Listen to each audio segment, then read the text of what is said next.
ஜானகி அம்மா அடியே எனக்கு உத்தரவு வழங்கலாம் சுவாமி. அமைச்சு சிவாய நமக. தெளிவு குருவின் திருமேனி காண்டல், தெளிவு குருவின் திருவார்த்தை கேட்டல், தெளிவு குருவின் திருநாமம் செப்பல், தெளிவு குரு குரு சிந்தித்தல் தானே. நால்வர் துதிபாடி ஆரம்பிக்கலாங்க ஐயா. சிவாய நமங்க ஐயா.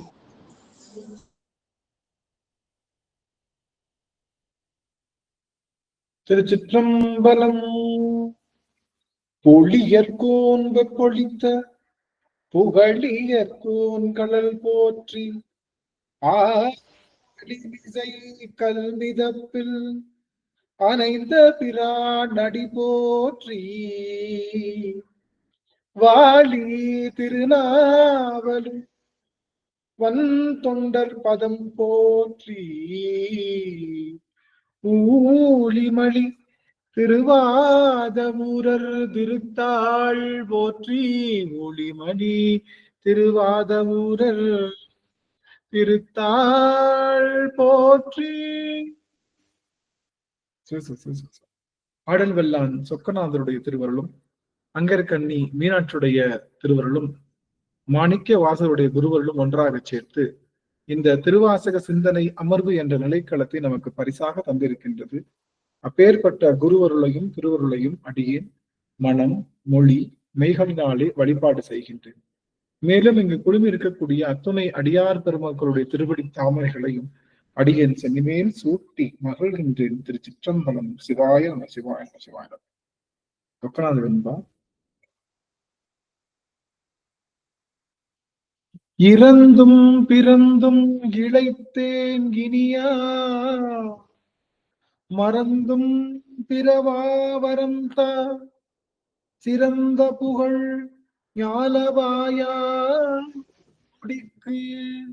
நாட்டும் சூளாமணியாம் ஆளவாய் சொக்கநாதா சொக்கநாதா சொக்கநா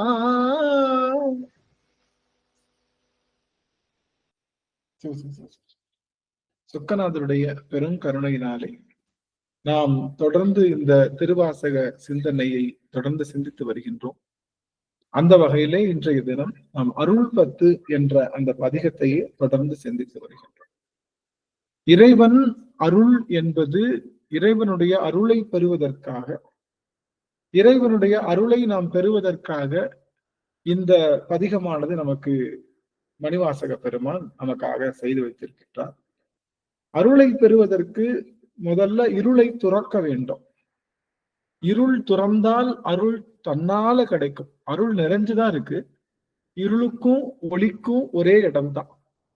நம்ம ஏற்கனவே சொல்லியிருக்கோம், இருளுக்கும் ஒளிக்கும் ஒரே இடம்தான். ஆனா ஒளி வரும்போது இருள் ஒடுங்கும், ஒளி இல்லாத போது இருள் அப்படி தன்னை விஸ்தரித்து காமிக்கும். ஒளி வந்தது அப்படின்னா அது போல இறைவனுடைய ஒளி நம்ம கிட்ட எப்பொழுதுமே இருக்கு. இந்த இருள் ஒடுங்கிருச்சுன்னா அந்த ஒளி தன்னால் நமக்குள்ள வரும். ஆக அப்பேற்பட்ட அந்த அருளை பெறுவதற்கு நாம் இருள் நிலையிலிருந்து நீங்க வேண்டும் என்ற அந்த பெரும் செய்தியைத்தான் நமக்கு இங்க சொல்லுகின்றார் நம்முடைய மணிவாசக பெருமான். இந்த அருளை பெறுவதற்கு நாம் மகா மாயையிலிருந்து நீங்க வேண்டும், மகா மாயையை சுத்தி செய்ய வேண்டும் என்பதுதான் இங்க நமக்கு பெறப்பட்ட பெரும் செய்தி. இந்த மகா மாயையிலிருந்து நாம் நீங்குதல் என்பதுதான் நாம் அருள் பெறுவதற்கான மிகச்சிறந்த உபாயம். ஆனா மகா மாயை என்பது கோடி கணக்குல இருக்கே, கோடி கணக்குல மாயைகள் இருக்கே. ஒரு மாயா ரெண்டு மாயா, ஒரு பொருளை பார்த்தா சாப்பிடணும்னு ஆசை வருது, ஒரு இது ஆசை, கோபம், காமம், குரோதம், லோபம், மதம், மாச்சரியம் என்று சொல்லுகின்ற 6 வகை நோய்களும் பலவிதமா கலந்து அது 6 கோடி மாயா சக்திகளாக நமக்கு தெரிகின்றது. அந்த 6 கோடி மாயா சக்திகள் அனைத்தும், அந்த மாயா சக்திகளிலிருந்து நாம் நீங்குதல் என்பது எளிதான காரியம் அல்ல. அது என்றதுக்குள்ளேயே நம்ம ஜென்மம் பாதி முடிஞ்சிடும். அந்த மாயையிலிருந்து, எந்த மாயையிலிருந்து நாம நீங்கணும்ன்று நம்ம அதை நினைச்சு மாயையை பின்பற்றி போனோம் அப்படின்னா அது நமக்கு இந்த பிறவி முடிஞ்சிடும். அந்த மாயை பின்பற்றி போய் அதை அறுக்கிறத விட, அதுக்கு நம்ம வெளுத்து இருளை ஒவ்வொன்றா போகும்னு சொல்றதை விட, ஒரு தீபத்தை ஏத்தி வச்சுட்டோம்னா ஆட்டோமேட்டிக்கா அந்த இருள் போயிடும் அப்படிங்கிற மாதிரி மாயையை ஒன்னொன்னா போன்னு சொல்றதுக்கு பதிலா இறைவனுடைய அந்த திருவருள் ஆகிய அந்த கருணை ஒளிய நம்ம ஏற்றிட்டோம் அப்படின்னா ஆட்டோமேட்டிக்கா நம்மளுடைய மாயையானது நீங்கிவிடும், இறைவனுடைய அருளானது நாம பெற்றுவிட முடியும் அப்படிங்கிற செய்தியைத்தான் இந்த அருள் பத்து முழுக்க சொல்றேன். இந்த அருள் பத்துல சுவாமி ஏற்கனவே குருநாதரா அருள் செய்து, அந்த குருநாதரா அருள் செய்ததுக்கு அப்புறம் அவர் திரும்ப அந்த விஷயம் அவர்கிட்ட இருந்து நீங்கின அந்த விஷயத்த ஏசரவுன்னா ஒரு பொருள் நமக்கு கிடைச்சு திரும்ப அதை மிஸ் பண்ணிட்டோம்னா அதனால ஏற்படக்கூடிய அந்த மன வருத்தத்தை ஏசரவுன்னு சொல்லுவோம். கிடைக்காம பெருமூச்சு விடுறது அது வேற விஷயம். கிடைத்தற்கரிய பொருள் கிடைச்சு திரும்ப அந்த பொருள் நம்ம கையை விட்டு நழுவிட்டா நம்ம எப்படி பரிதவிப்போம் அப்படிங்கிறதுக்கு பேரு ஏசரவு. அப்ப அந்த ஏசரவு நிலையில நம்மளுடைய மணிவாசக பெருமான் இருக்கார். குருநாதரா வந்தாரு. வந்த குருநாதர் எல்லா விதமான தீக்கையும் கொடுத்தாரு. கொடுத்துட்டு எல்லாரையும் கூட்டிட்டு போய் நீ மட்டும் நில்லுப்பா அப்படின்னு சொல்லிட்டு போயிட்டார். அப்ப மணிவாசகர் மட்டும் நெல்லுன்னு சொல்லல, நிறைய பேர் நெல்லுன்னு தான் சொன்னார். நிறைய பேர் நெல்லுன்னு சொன்னாரு. அதுல ஒருத்தர் மணிவாசகர் ரொம்ப கான்பிடென்டா இருந்தார், நம்ம கன்ஃபார்மா போயிடுவோம்னு சொல்லிட்டு. அவர் நெல்லு அப்படின்னு சொன்ன உடனே தில்லையில கோலமார் பொதுவில் வருகன்னு சொன்ன உடனே அதற்கப்புறம் பல விதமான அந்த நிலைப்பாடுகளுக்கு அப்புறம் குருநாதர் இருப்பை உணர்கின்றார். அதனால சொல்றாரு, பெருமானே, குருந்த மரத்தடியிலே எனக்கு அருள் செய்த பெருமானே, குருந்த மரத்திலே குருமணியாக அருள் செய்த பெருமானே, நான் ஏசரா நினைந்துட்டு நான் ஏசராம இருக்கணும் சாமி. ஏசராமனா நீ திரும்ப என் கையில கிடைச்சிடணும், நீ கிடைச்சது நீ நின்று விட்டு போயிடக்கூடாது. ஏசரா நினைந்துட்டு உன்னை நான் நினைக்கணும் சாமி, உன்னை ஏசராது நான் நினைக்கணும் சாமி. அப்படி நினைந்திட்ட உடனே எனக்கு நீ அருள் செய்ய வேண்டும் சாமி. எப்படி அருள் செய்யணும்? ஆதரித்து அழைத்தால் அதந்துவே என்றருளாயே. நான் உன்னை சாமி அப்படின்னு கூப்பிட்டேன்னா இருக்கேன்பான்னு எனக்கு ஒரு வார்த்தை சொல்லி. ஏன்னா ஏற்கனவே அருள் செய்தவன் சிவபெருமான் எப்படிப்பட்டவன் அப்படின்னா, அவன் தானே தலையளித்து ஆட்கொள்ளும் பரம்பொருள், தானா வருவான். சிவபெருமான் எப்படிப்பட்டவன் அப்படின்னா, சிவபெருமான் தானா வருவான். நீங்க கூப்பிட வேண்டிய அவசியம் இல்லை, சிவபெருமான் தானே வருவான். இதுல ரெண்டு நல்ல விஷயம், ஒரு நல்ல விஷயம் இருக்கு, ஒரு கெட்ட விஷயம் இருக்கு. என்ன? நம்ம கூப்பிடாட்டினாலும் வந்துருவான், அது நல்ல விஷயம் இல்ல. சிவபெருமான் தானா வரக்கூடியவன், அதனால நம்ம கூப்பிடணும்னு அவசியம் இல்லை, கூப்பிடாமலே நிப்பான். அது அதனுடைய பிளஸ். மைனஸ் என்ன? தானா வர்றதுனால என்ன மைனஸ் அப்படின்னா, சில சமயம் கூப்பிட்டாலும் வரமாட்டான். ஏன்னா தானா வர்றவன் இல்ல, அவனுக்கு தான் தெரியும் எப்ப வரணும்னு. அவன் கூப்பிட்டாலும் வரமாட்டான், நீங்க கூப்பிடாம போனாலும் வராமல் இருக்க மாட்டான். இப்படிப்பட்ட ஒருத்தர் எங்கேயாவது பார்த்துருக்கீங்களா? இப்படிப்பட்ட ஒருத்தர் நீங்க கூப்பிடாம இருந்தாலும் வராம இருக்க மாட்டான், நீங்க கூப்பிட்டாலும் வருவான் அப்படின்னு சொல்ல முடியாது. அப்போ இவன் தானா வரக்கூடியவன் நம்முடைய சிவபெருமான். நீங்க கேட்கலாம், வரக்கூடியவனா கதவை திறந்துட்டு வருவானோ, ஒருவேளை கூரையை குத்துக்கிட்டு வருவானோ, ஒருவேளை இந்த கோல்கேட் விளம்பரத்துக்கு உங்க டூத் பேஸ்ட்ல உப்பு இருக்கான்னு எல்லாரும் சேர்ந்து உடச்சிட்டு வருவாங்களே, அந்த மாதிரி வருவானோ அப்படின்னு நினைக்கிறேன். இல்ல, அவன் எப்பயும் நம்மளை விட்டு நீங்கிறது இல்லை, நம்மளை விட்டு அகல்வதும் இல்லை. அவன் வருதல், அவன் வர்றான்றது நாம அவனை நோக்கி பார்க்கின்ற பார்வைதான். நாம தான் பார்க்காம இருக்கோம். அவன் எப்பயுமே அவன் அங்கேயேதான் இருக்கான், நாம தான் அவனை நோக்கி திரும்ப. அப்ப நம்மளுடைய நோக்கம், நம்மளுடைய ஆன்ம நோக்கம் சிவநோக்கமா மாறிடுச்சு அப்படின்னா அவனுடைய பார்வை அவனுக்கு நம்ம கூட பரிணமிக்கிற மாதிரி, நம்ம கூட பரிவர்த்தனை செய்வது போல நமக்கு ஒரு நிலை ஏற்படும். ஆக நம்ம தான் மாறணும். அவன் என்னைக்கும் மாறாம நமக்குள்ளேயே தான் இருக்கான், நம்ம கூடயே தான் இருக்கான். ஆனா நாம அவன் இருக்கின்ற இருப்பை உணர்வதுதான் இந்த பூசனை, வழிபாடு மற்றும் திருவாசக சிந்தனை, 12 திருமுறைகள் மற்றோதல் எல்லாமே இதனுடைய பின்னணி தான். இறைவனுடைய இருப்பு, இறைவன் இருக்கான்ற சப்போஸ் இதெல்லாம் இல்லைன்னு வச்சுக்கோங்களேன், சப்போஸ் திருவாசகமோ இல்ல, 12 திருமுறையும் இல்ல, கோவிலும் இல்ல, என்னைக்காவது இறைவன் நம்ம உணர்வோமா? இறைவன் இருக்கான்னு நினைப்போமா? நினைக்கிறதுக்கு வாய்ப்பே கிடையாது. அது எப்ப நினைப்போம்? நமக்கு திடீர்னு ஒரு வயிற்று வலியில ஒரு பெரிய தீராத பிரச்சனை வந்துருச்சுன்னா அப்ப போய் சாமி என்னைய தயவு செய்து காப்பாத்திடு சாமி, இதுல இருந்து காப்பாத்திட்டேன்னா உனக்கு சூரத்தேங்காய் 108 உடைக்கிறேன் சாமி அப்படின்னு போய் சொல்லிட்டு சொல்லிட்டு அந்த விஷயம் நடந்ததுக்கு அப்புறம் திரும்பி கூட பார்க்கல. நான் வேண்டியிருந்தேன், இன்னும் நான் பண்ணல. நான் தியாகராஜர் காலேஜ்ல படிக்கும்போது என்னுடைய நண்பர்கள் எல்லாரும் எல்லாத்துலயும் பிளேஸ் ஆகுறாங்க. எல்லா கம்பெனிஸ்லயும் பிளேஸ் ஆகிட்டே இருக்காங்க. எங்க கிளாஸ்ல மொத்தம் 25 பேர். 25 பேர்ல ஒரு 12 பேர் 13 பேர் பிளேஸ் ஆயிட்டாங்க. எனக்கு பிளேஸ்மெண்ட் இல்லவே இல்லை. எப்பயுமே பிளேஸ்மெண்ட் வந்து தியாகராஜ காலேஜ்ல அங்க ஒரு விநாயகர் கோயில் இருக்கும். அந்த கோவில்ல வச்சுதான் அந்த பிளேஸ்மெண்ட் சொல்லுவாங்க. அவங்க யார் யாரு செலக்ட் ஆயிருக்காங்க அப்படிங்கறத அந்த கோயில் அது ஒரு சென்டிமெண்டா அவங்க வச்சு பண்ணுவாங்க. நானும் ஒவ்வொரு தடவையும் விநாயகர் கோயில நிற்பேன். எனக்கு என் பேர் மட்டும் சொல்லவே மாட்டாங்க. என்ன சாமி இப்படியே பண்ணிட்டு இருக்க அப்படின்னு சொல்லிட்டு, சரி விநாயகர்கிட்ட வேண்டிக்குவோம். விநாயகர் பெருமானே, எனக்கு மட்டும் நல்லபடியா வேலை கிடைச்சதுன்னா உனக்கு 108 தேங்காய் உடைக்கிறேன் சாமி அப்படின்னு சொல்லி வேண்டியிருந்தோம். நான் பண்ணனா பண்ணலையான்னு தெரியல. எங்க வீட்டுல கேட்டாதான் தெரியும். நான் எல்லாத்தையுமே மறந்துடுவேன். பண்ணாலும் மறந்துடுவேன், பண்ணாலும் மறந்துடுவேன். அதுக்கப்புறம் நம்புனா நம்புங்க, சொல்லி ஒரு வேண்டி ஒரு ஒரு மாதம் கூட இருக்காது. பார்த்தா மிகப்பெரிய கம்பெனி. எங்க ஃப்ரெண்ட்ஸ் எல்லாம் வந்து பிளேஸ் ஆனது எல்லாமே வந்து சாஃப்ட்வேர் கம்பெனில பிளேஸ் ஆனாங்க. அடியன் மட்டும்தான் வந்து ஒரு நம்ம பெரிய எனக்குரிய அந்த ரியல் எஸ்டேட் கம்பெனின்னு சொல்லுவாங்க. அந்த கம்பெனில அடியன் பிளேஸ் பண்றாங்க. ரொம்ப பெரிய கம்பெனியா இருந்தது. அப்படி பிளேஸ்மெண்ட் ஆன உடனே எனக்கு பயங்கர சந்தோஷம். ஆகா, அப்ப 108 தேங்காய் உடைச்சிடறான்னு.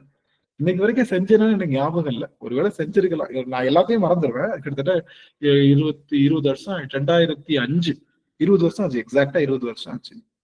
நம்ம வேணுங்கிறப்ப அப்படியே வேண்டுவோம். அப்படியே கிடுகிடுன்னு. ஆனா அது நடந்துருச்சுன்னா பாத்துக்கலாம். பால் காவடி எடுக்கிற தைப்பூசத்துக்குன்னு வேண்டி இருப்போம். பால் காவடி எடுக்கிற தைப்பூசத்துக்கு நடப்போம். அப்புறம் ஏதோ மிஸ் ஆகி போயிடும். அப்புறம் பாத்துக்கலாம்னு குழந்தை பிறந்தப்ப அந்த குழந்தைக்கே குழந்தை வந்ததுக்கு அப்புறம் தான் அந்த குழந்தைக்கு ஒரு பஞ்சாயத்து நடந்ததுக்கு அப்புறம் தான் இதனாலதான் ஆச்சோ நினைச்சு ஓடி போய் பால் காவடியை ஓடி போய் செலுத்துறது. சாமி கேட்கறதும் இல்லை, வாங்குறதும் இல்லை. அதனால பெருமாட்ட இந்த மாதிரியான வயிற்று வலி வரும்போது, நமக்கு தீராத பிரச்சனை வரும்போது மட்டும் அவனுடைய துணை தேடுறோம். ஆனா அப்படி அல்ல. எப்பொழுதும் அவனை தாயாக தந்தையாக நம்ம கூடவே இருப்பவனாக நினைக்கின்ற நினைப்புக்கு பேரு தான் பக்தி. வேற ஒண்ணும் கிடையாது. பக்தின்னா அதான் அர்த்தம். அவனை எப்பயும் நினைச்சுக்கிட்டே இருக்கிறது. கூடவே இருக்கான், எப்பயும் பெருமான் நம்ம கூடவே இருக்கான் அப்படின்னு நினைச்சுக்கிட்டே இருக்கிறதுக்கு பேரு தான் பக்தி. அந்த நிலையை கொண்டு வரணும். அப்படி கொண்டு வர்றதுக்கான விஷயம்தான் இந்த அருள் பத்து. இந்த அருள் பத்து நமக்கு செய்கின்ற ஒரு பெரிய விஷயம் அதுதான். அப்போ ஏசராது நினைந்திருக்கக்கூடிய அந்த பெருமான் அவன் யார் அப்படின்னா, அவன் தானாகவே வரக்கூடிய பெருமான். அவன் தானாக வர்றனால ரெண்டு நல்லது இருக்கு, கெட்டது இருக்கு. அவன் நம்ம கூப்பிடாதனாலும் வருவான், தானா வரனால கூப்பிட்டாலும் வரமாட்டான். அதனால ரெண்டுமே இருக்கு அவன்கிட்ட. அவன் அது ஒண்ணுதான் மித்த. அப்படிப்பட்ட பெருமான் எங்க இருக்கான்? திருவாரூரில் சூழ் திருப்பெருந்துறையில். எங்க இருக்கான்? திருப்பெருந்துறையில சிவபெருமான் இருக்கான். பெருந்துறை அப்படின்னா என்ன? துறை அப்படின்னா என்னன்னா, துறை அப்படின்னா ஒரு இடத்துல இருந்து இன்னொரு இடத்துக்கு மாறுறதுக்கு பேரு தான் துறை. நம்ம எல்லாத்துக்குமே தெரியும்.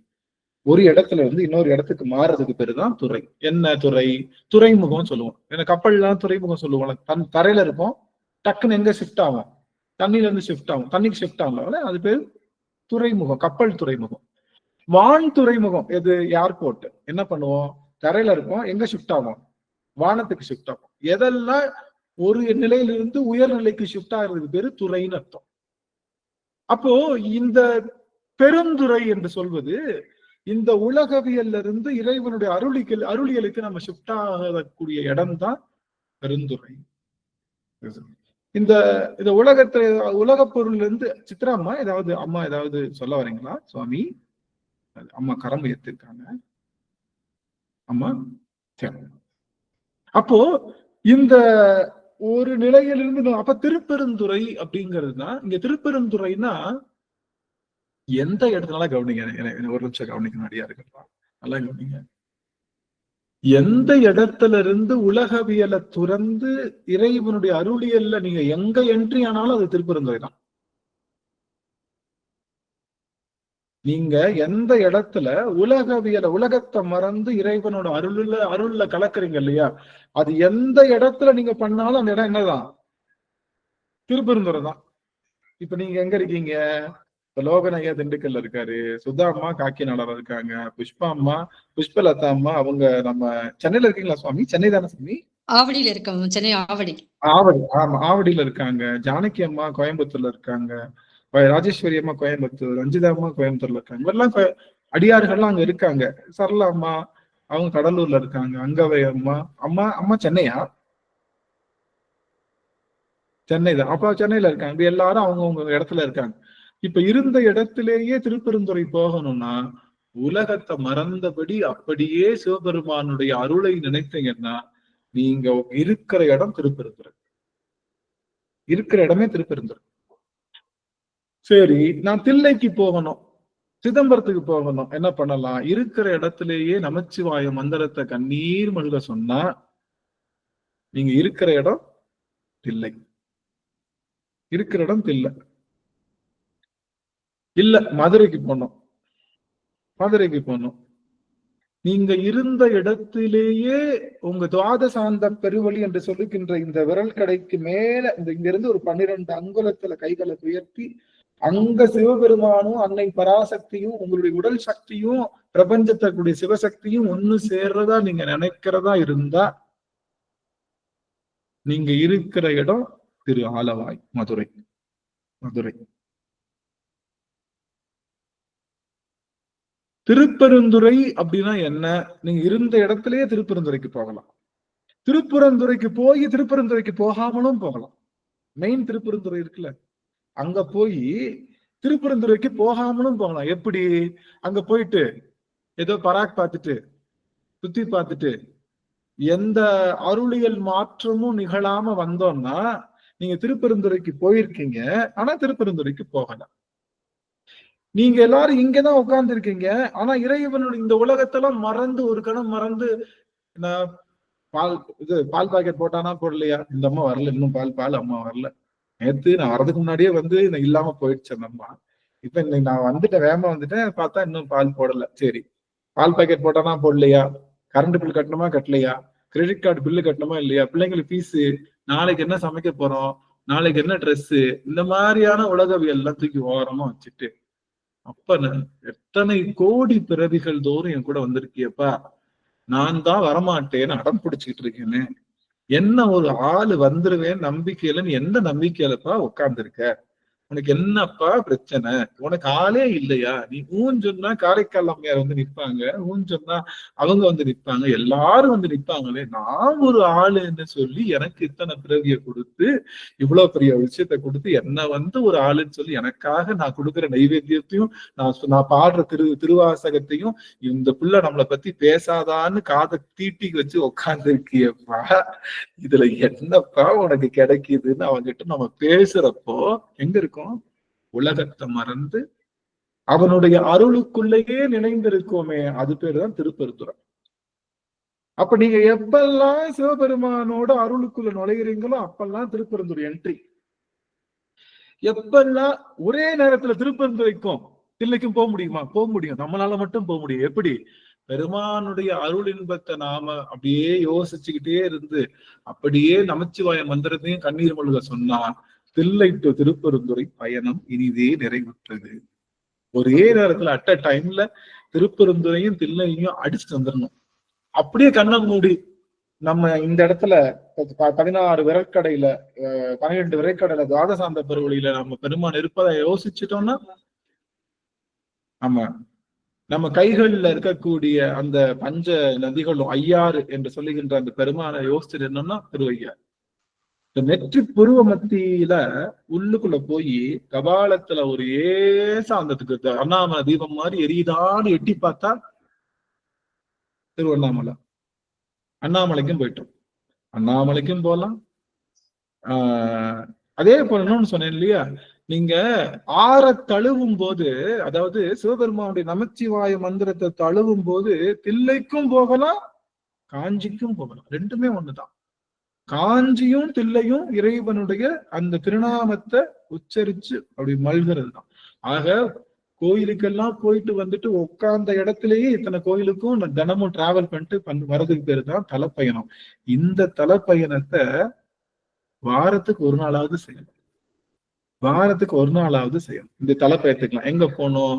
நேரா இங்க அண்ணாமலை, நேரா மதுரை, நமச்சிவாய மந்திரம் சொன்னா காஞ்சிபுரமும் வரும், நம்மளுடைய தில்லையும் வரும். அப்படியே உருகி உருகி உலகத்தை மறந்து சிவபெருமானுடைய திருவடியை அப்படியே உருகி உருகணும்னா திருப்பெருந்துறையும் வரும். ஆக இன்னும் நிறைய தலங்கள் இருக்கு. இந்த உள்ள இருக்கக்கூடிய தலங்கள்ல பெருமான சென்று அந்த பாவனை கொண்டு வர்றதுக்காகத்தான் வெளியில உள்ள தலங்கள். நாம் என்ன பண்ணிட்டோம்? வெளியில உள்ள தலங்கள்லயே போய் பார்த்துட்டு கடைசியில தில்லைக்கு போய் தில்லை கூத்தனையும் பார்க்காம வந்துருவோம், திருப்பெருந்துறைக்கு போயிட்டு திருப்பெருந்துறைக்கும் பார்க்காம வந்துருவோம், திருவண்ணாமலைக்கு போயிட்டு அண்ணாமலையாரையும் பார்க்காம வந்துருவோம், மதுரைக்கு போயிட்டு சொக்கநாதரையும் பார்க்காம வந்துருவோம். ஆக இந்த தாத்பரியத்தை வச்சுக்கிட்டோம்னா கவலையே படுத்தணும். என்னை மாதிரி ஆகாவளிக்கலாம், நாங்களாம் எங்கேயும் போக முடியாது, ஆகாவளிக்கலாம் உட்கார்ந்த இடத்துலயே மங்கையர்கரசி வலவர் கொன்பாவை வரிவளை கரிவலை கைமடமாணி பங்கைய செல்வி பாண்டிமாதேவி பணி செய்து நாள்தோறும் பரவ பொங்கழல் உருவன் பூதநாயகன்னால் வேதமும் பொருள்களும் அருளி அங்கையர்கண்ணி தன்னோடும் அமர்ந்த ஆலவாயாவதும் இதுவே, ஆலவாயாவதும் இதுவே. தினமும் அடியே இங்க உட்காந்துக்குவேன். இங்க உட்காந்துக்கிட்டு அளவாய் ஆவதும் இதுவே, இந்த மண்ணை தொட்டு அளவாய் ஆவதும் இதுவே. அவன் இந்த பாட்டை எங்க பாடினாலும் அது ஆலவாய் தான். அதுதானே சொல்றாரு ஞான சம்பந்தர். அளவாய் ஆவதும் இதுவே. எந்த இடத்துல அங்க இருக்கண்ணையும் அவன் தன்னோடு அமர்ந்து அவன் அந்த அழகை நம்ம ரசிக்கிறோமோ அந்த இடம் ஆலவாயா மாறிடும். பெருமானே நான் இருக்கிறது ஆலவாய். யாராவது எந்த ஊர்ல இருக்கேன்னு கேட்டா நான் மதுரையில தான் இருக்கேன். யாராவது எங்கேயா கேட்டேன் நீ எங்க இருக்கேன்னா மதுரையில தான் இருக்கேன். ஆனா எங்க ஊரை விட்டு நான் எங்க போனேன் அப்படின்ற மாதிரி. ஆக இந்த திருப்பெருந்துறையில பெருமான் இருக்கார். எங்க? திருந்துவார் பொழில் சூழ் திருப்பெருந்துறையில். யாரு? 10வது பாட்டு தான் பாக்குறோம். திருந்துவார் பொழில் சூழ் திருப்பெருந்துறையில். திருந்துவார் பொழில் சூழ், இது பல பொருள்கள் தந்தாலும் இவங்க என்ன புத்தகத்துல என்ன பொருள் போட்டிருந்தாங்க அப்படின்னா, இந்த பொழில் என்று சொல்லுகின்ற அந்த சோலைகள்லாம் என்ன ஆகும்? திருந்திக்கிட்டே இருக்கும். திருந்திக்கிட்டேன்னா மாடிஃபை ஆகிக்கிட்டே இருக்கும். சோலைகள் பாத்தீங்கன்னா ஒரே மாதிரி இருக்காது.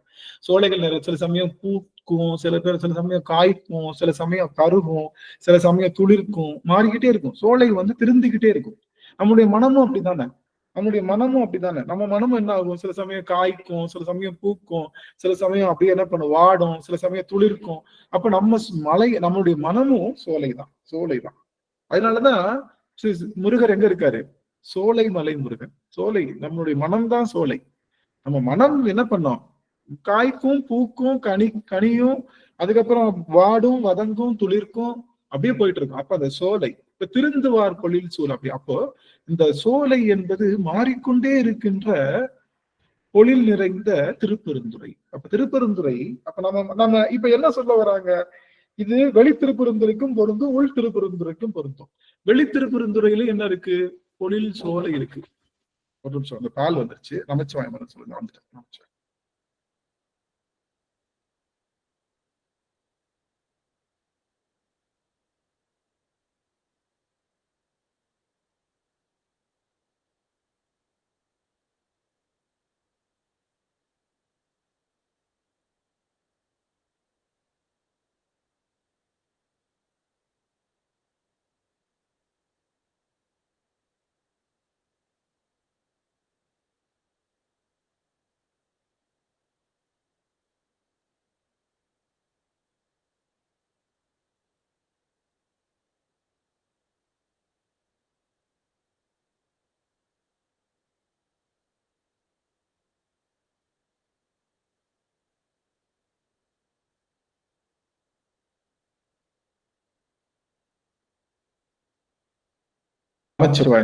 எல்லாரும் எங்க போனீங்க?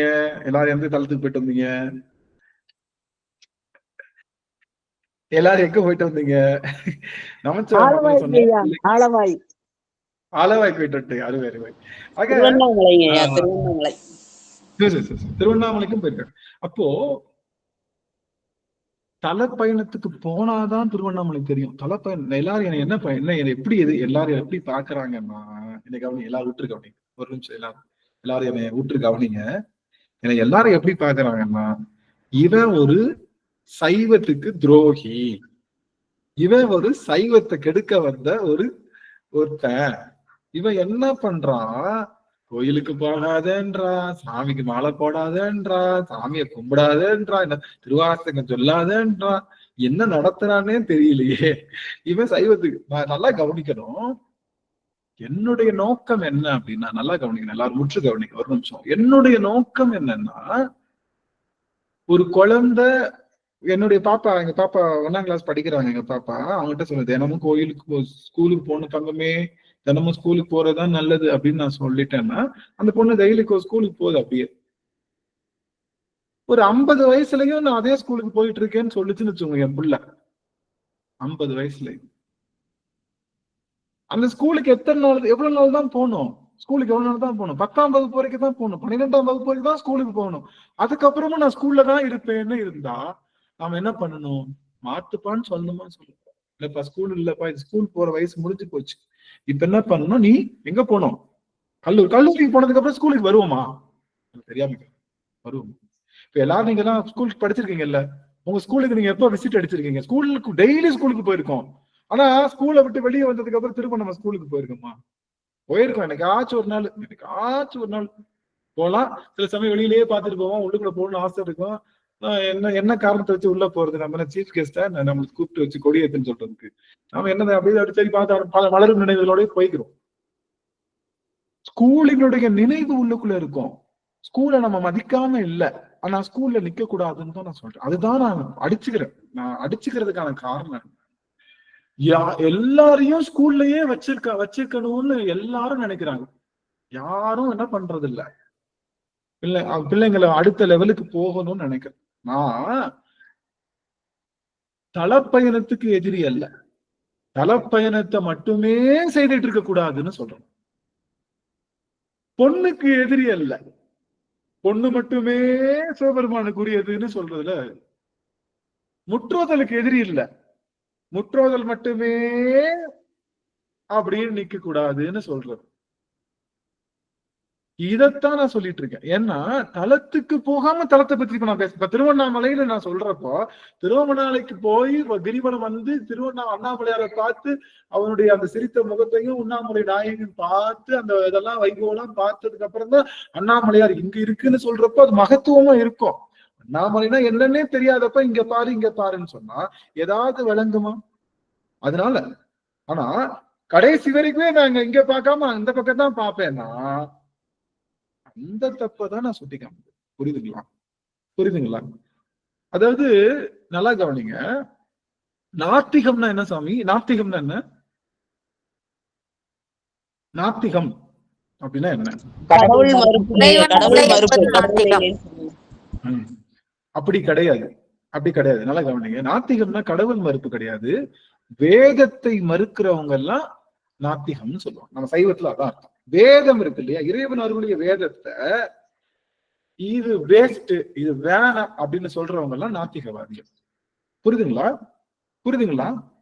வேதத்தை மறுக்கிறது எல்லாமே நாத்திகம். அப்படிதான் ஆரம்பிச்சது. அப்புறம் வேதத்தோட தொடர்புடைய அந்த இறைவனையும் மறுத்தாங்க, அவங்களையும் அப்படியே நாத்திக லிஸ்ட்லயே சேர்த்துருவாங்க. முதல்ல நாத்திகம்னு சொன்னது வேதத்தை மறுத்தது.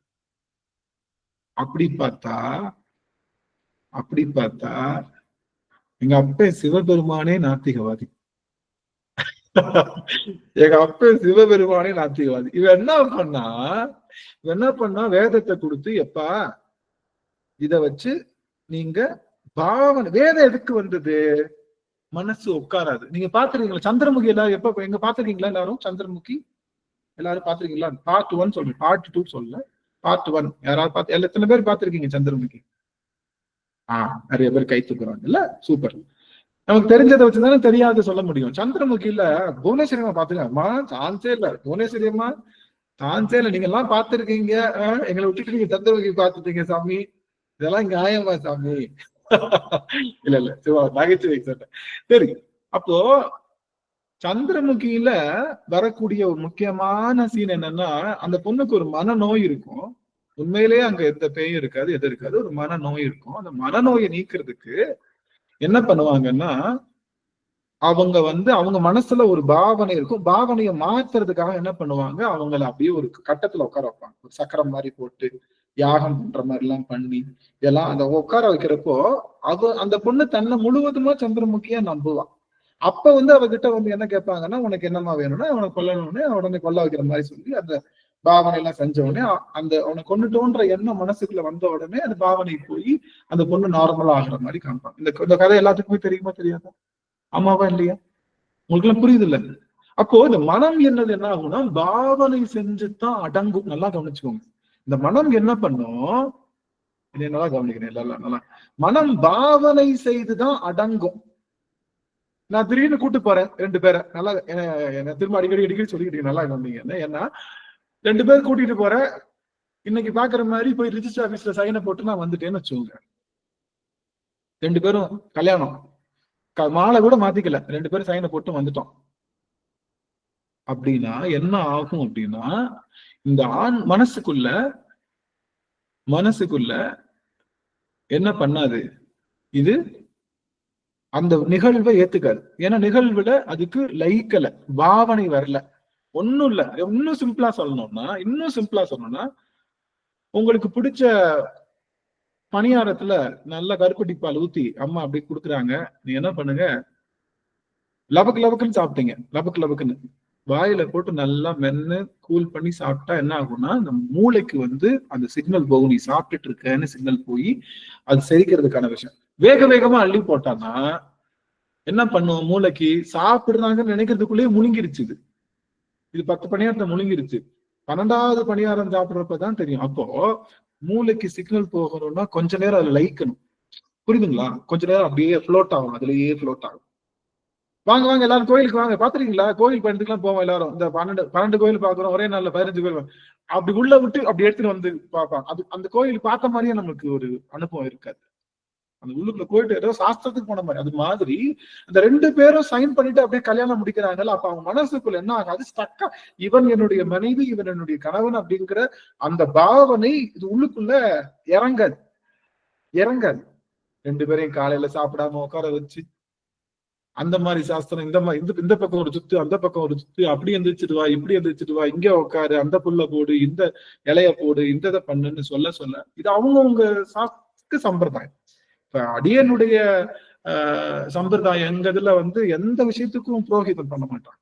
அதுக்கு அந்த அலல் ஓம்புதல் எங்கேயுமே நடக்காது, அலல் ஓம்புதலே இருக்காது. எங்க மனைவி அவங்க வேற ஊருக்காரவங்க, நான் எங்க மதுரையில உள்ள வழக்கம் அலல் ஓம்புதல் கிடையாது. என்னங்க கல்யாணத்துக்கு ஐயரும் காணா அலலும் காணா ஒண்ணு என்ன இது பண்ணல. இவங்க என்ன பண்ணுவாங்கன்னா, ஒரு தாம்பாளத்துல உப்பு வச்சிருவாங்க. அந்த உப்புல கணவனும் மனைவியும் வலது காலை வைக்கணும். வலது காலை வச்சு திருமாங்கல்யம் சாப்பிடணும். அதுதான் உப்பு என்பது பஞ்சபூதங்கள்னால விளையும். பஞ்சபூதங்கள் சரியா இருந்தா தான் உப்பு விளையும். நீங்க ஒரு பூதம் கம்மியா இருந்தாலும், வானமோ நிலமோ நீரோ காற்றோ நெருப்போ, இது எதுலயோ ஒண்ணு குறைஞ்சாலும் உப்பு விளையாது. இந்த உப்பு என்பது பஞ்சபூதத்தோட குழந்தையாம்.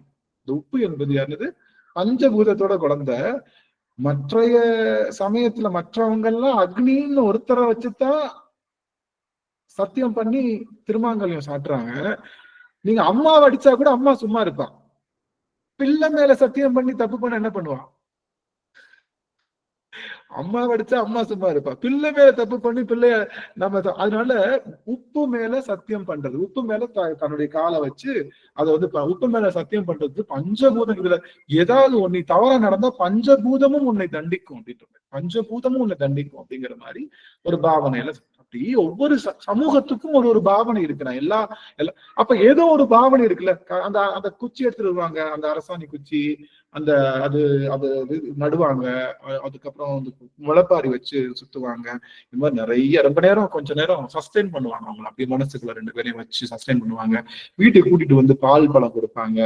அதுக்கப்புறம் சின்ன சின்ன விளையாட்டுகள் விளையாட செய்வாங்க. இது மாதிரிலாம் செஞ்சு அவங்க என்ன பண்ணுவாங்க, நீங்க 2 பேரும் யாருப்பா, 2 பேரும் யாரு, கணவன் மனைவி. இப்ப இருக்கிற கேஸுக்கு என்ன பண்ணுது, சைனை போட்டுட்டு நல்லா சாப்ப கடையில 2 ஆப்பத்தை வாங்கி தின்னுட்டு போனா அவங்க மனசுக்குள்ள என்ன இருக்கும்? நாங்க கணவன் மனைவி, நாங்க ஃப்ரெண்டு தான்றப்போ அப்ப சின்ன சின்ன விஷயங்களுக்குள்ளயும் என்ன ஆகுது? பிரச்சனை வந்து இன்னைக்கு வந்து அந்த அந்த விஷயம் டிட்டாச் ஆகுது. 1000 காலத்து பயிர்னு சொல்லக்கூடிய அந்த அந்த மன வாழ்க்கை வந்து நிறைவடைஞ்சு போறதுக்கான காரணம் வந்து அந்த பாவனையில. இப்ப புரிஞ்சுதுங்களா? சரி, இப்ப நம்ம திரும்ப வேதத்துக்கு வருவோம். வேதம் என்பது சிவபெருமானுடைய அந்த இருப்பை உணர்வதற்காக நமக்கு ஒரு பாவனை செய்யணும். அது பேர் கிரியைன்னு சொல்லுவோம்.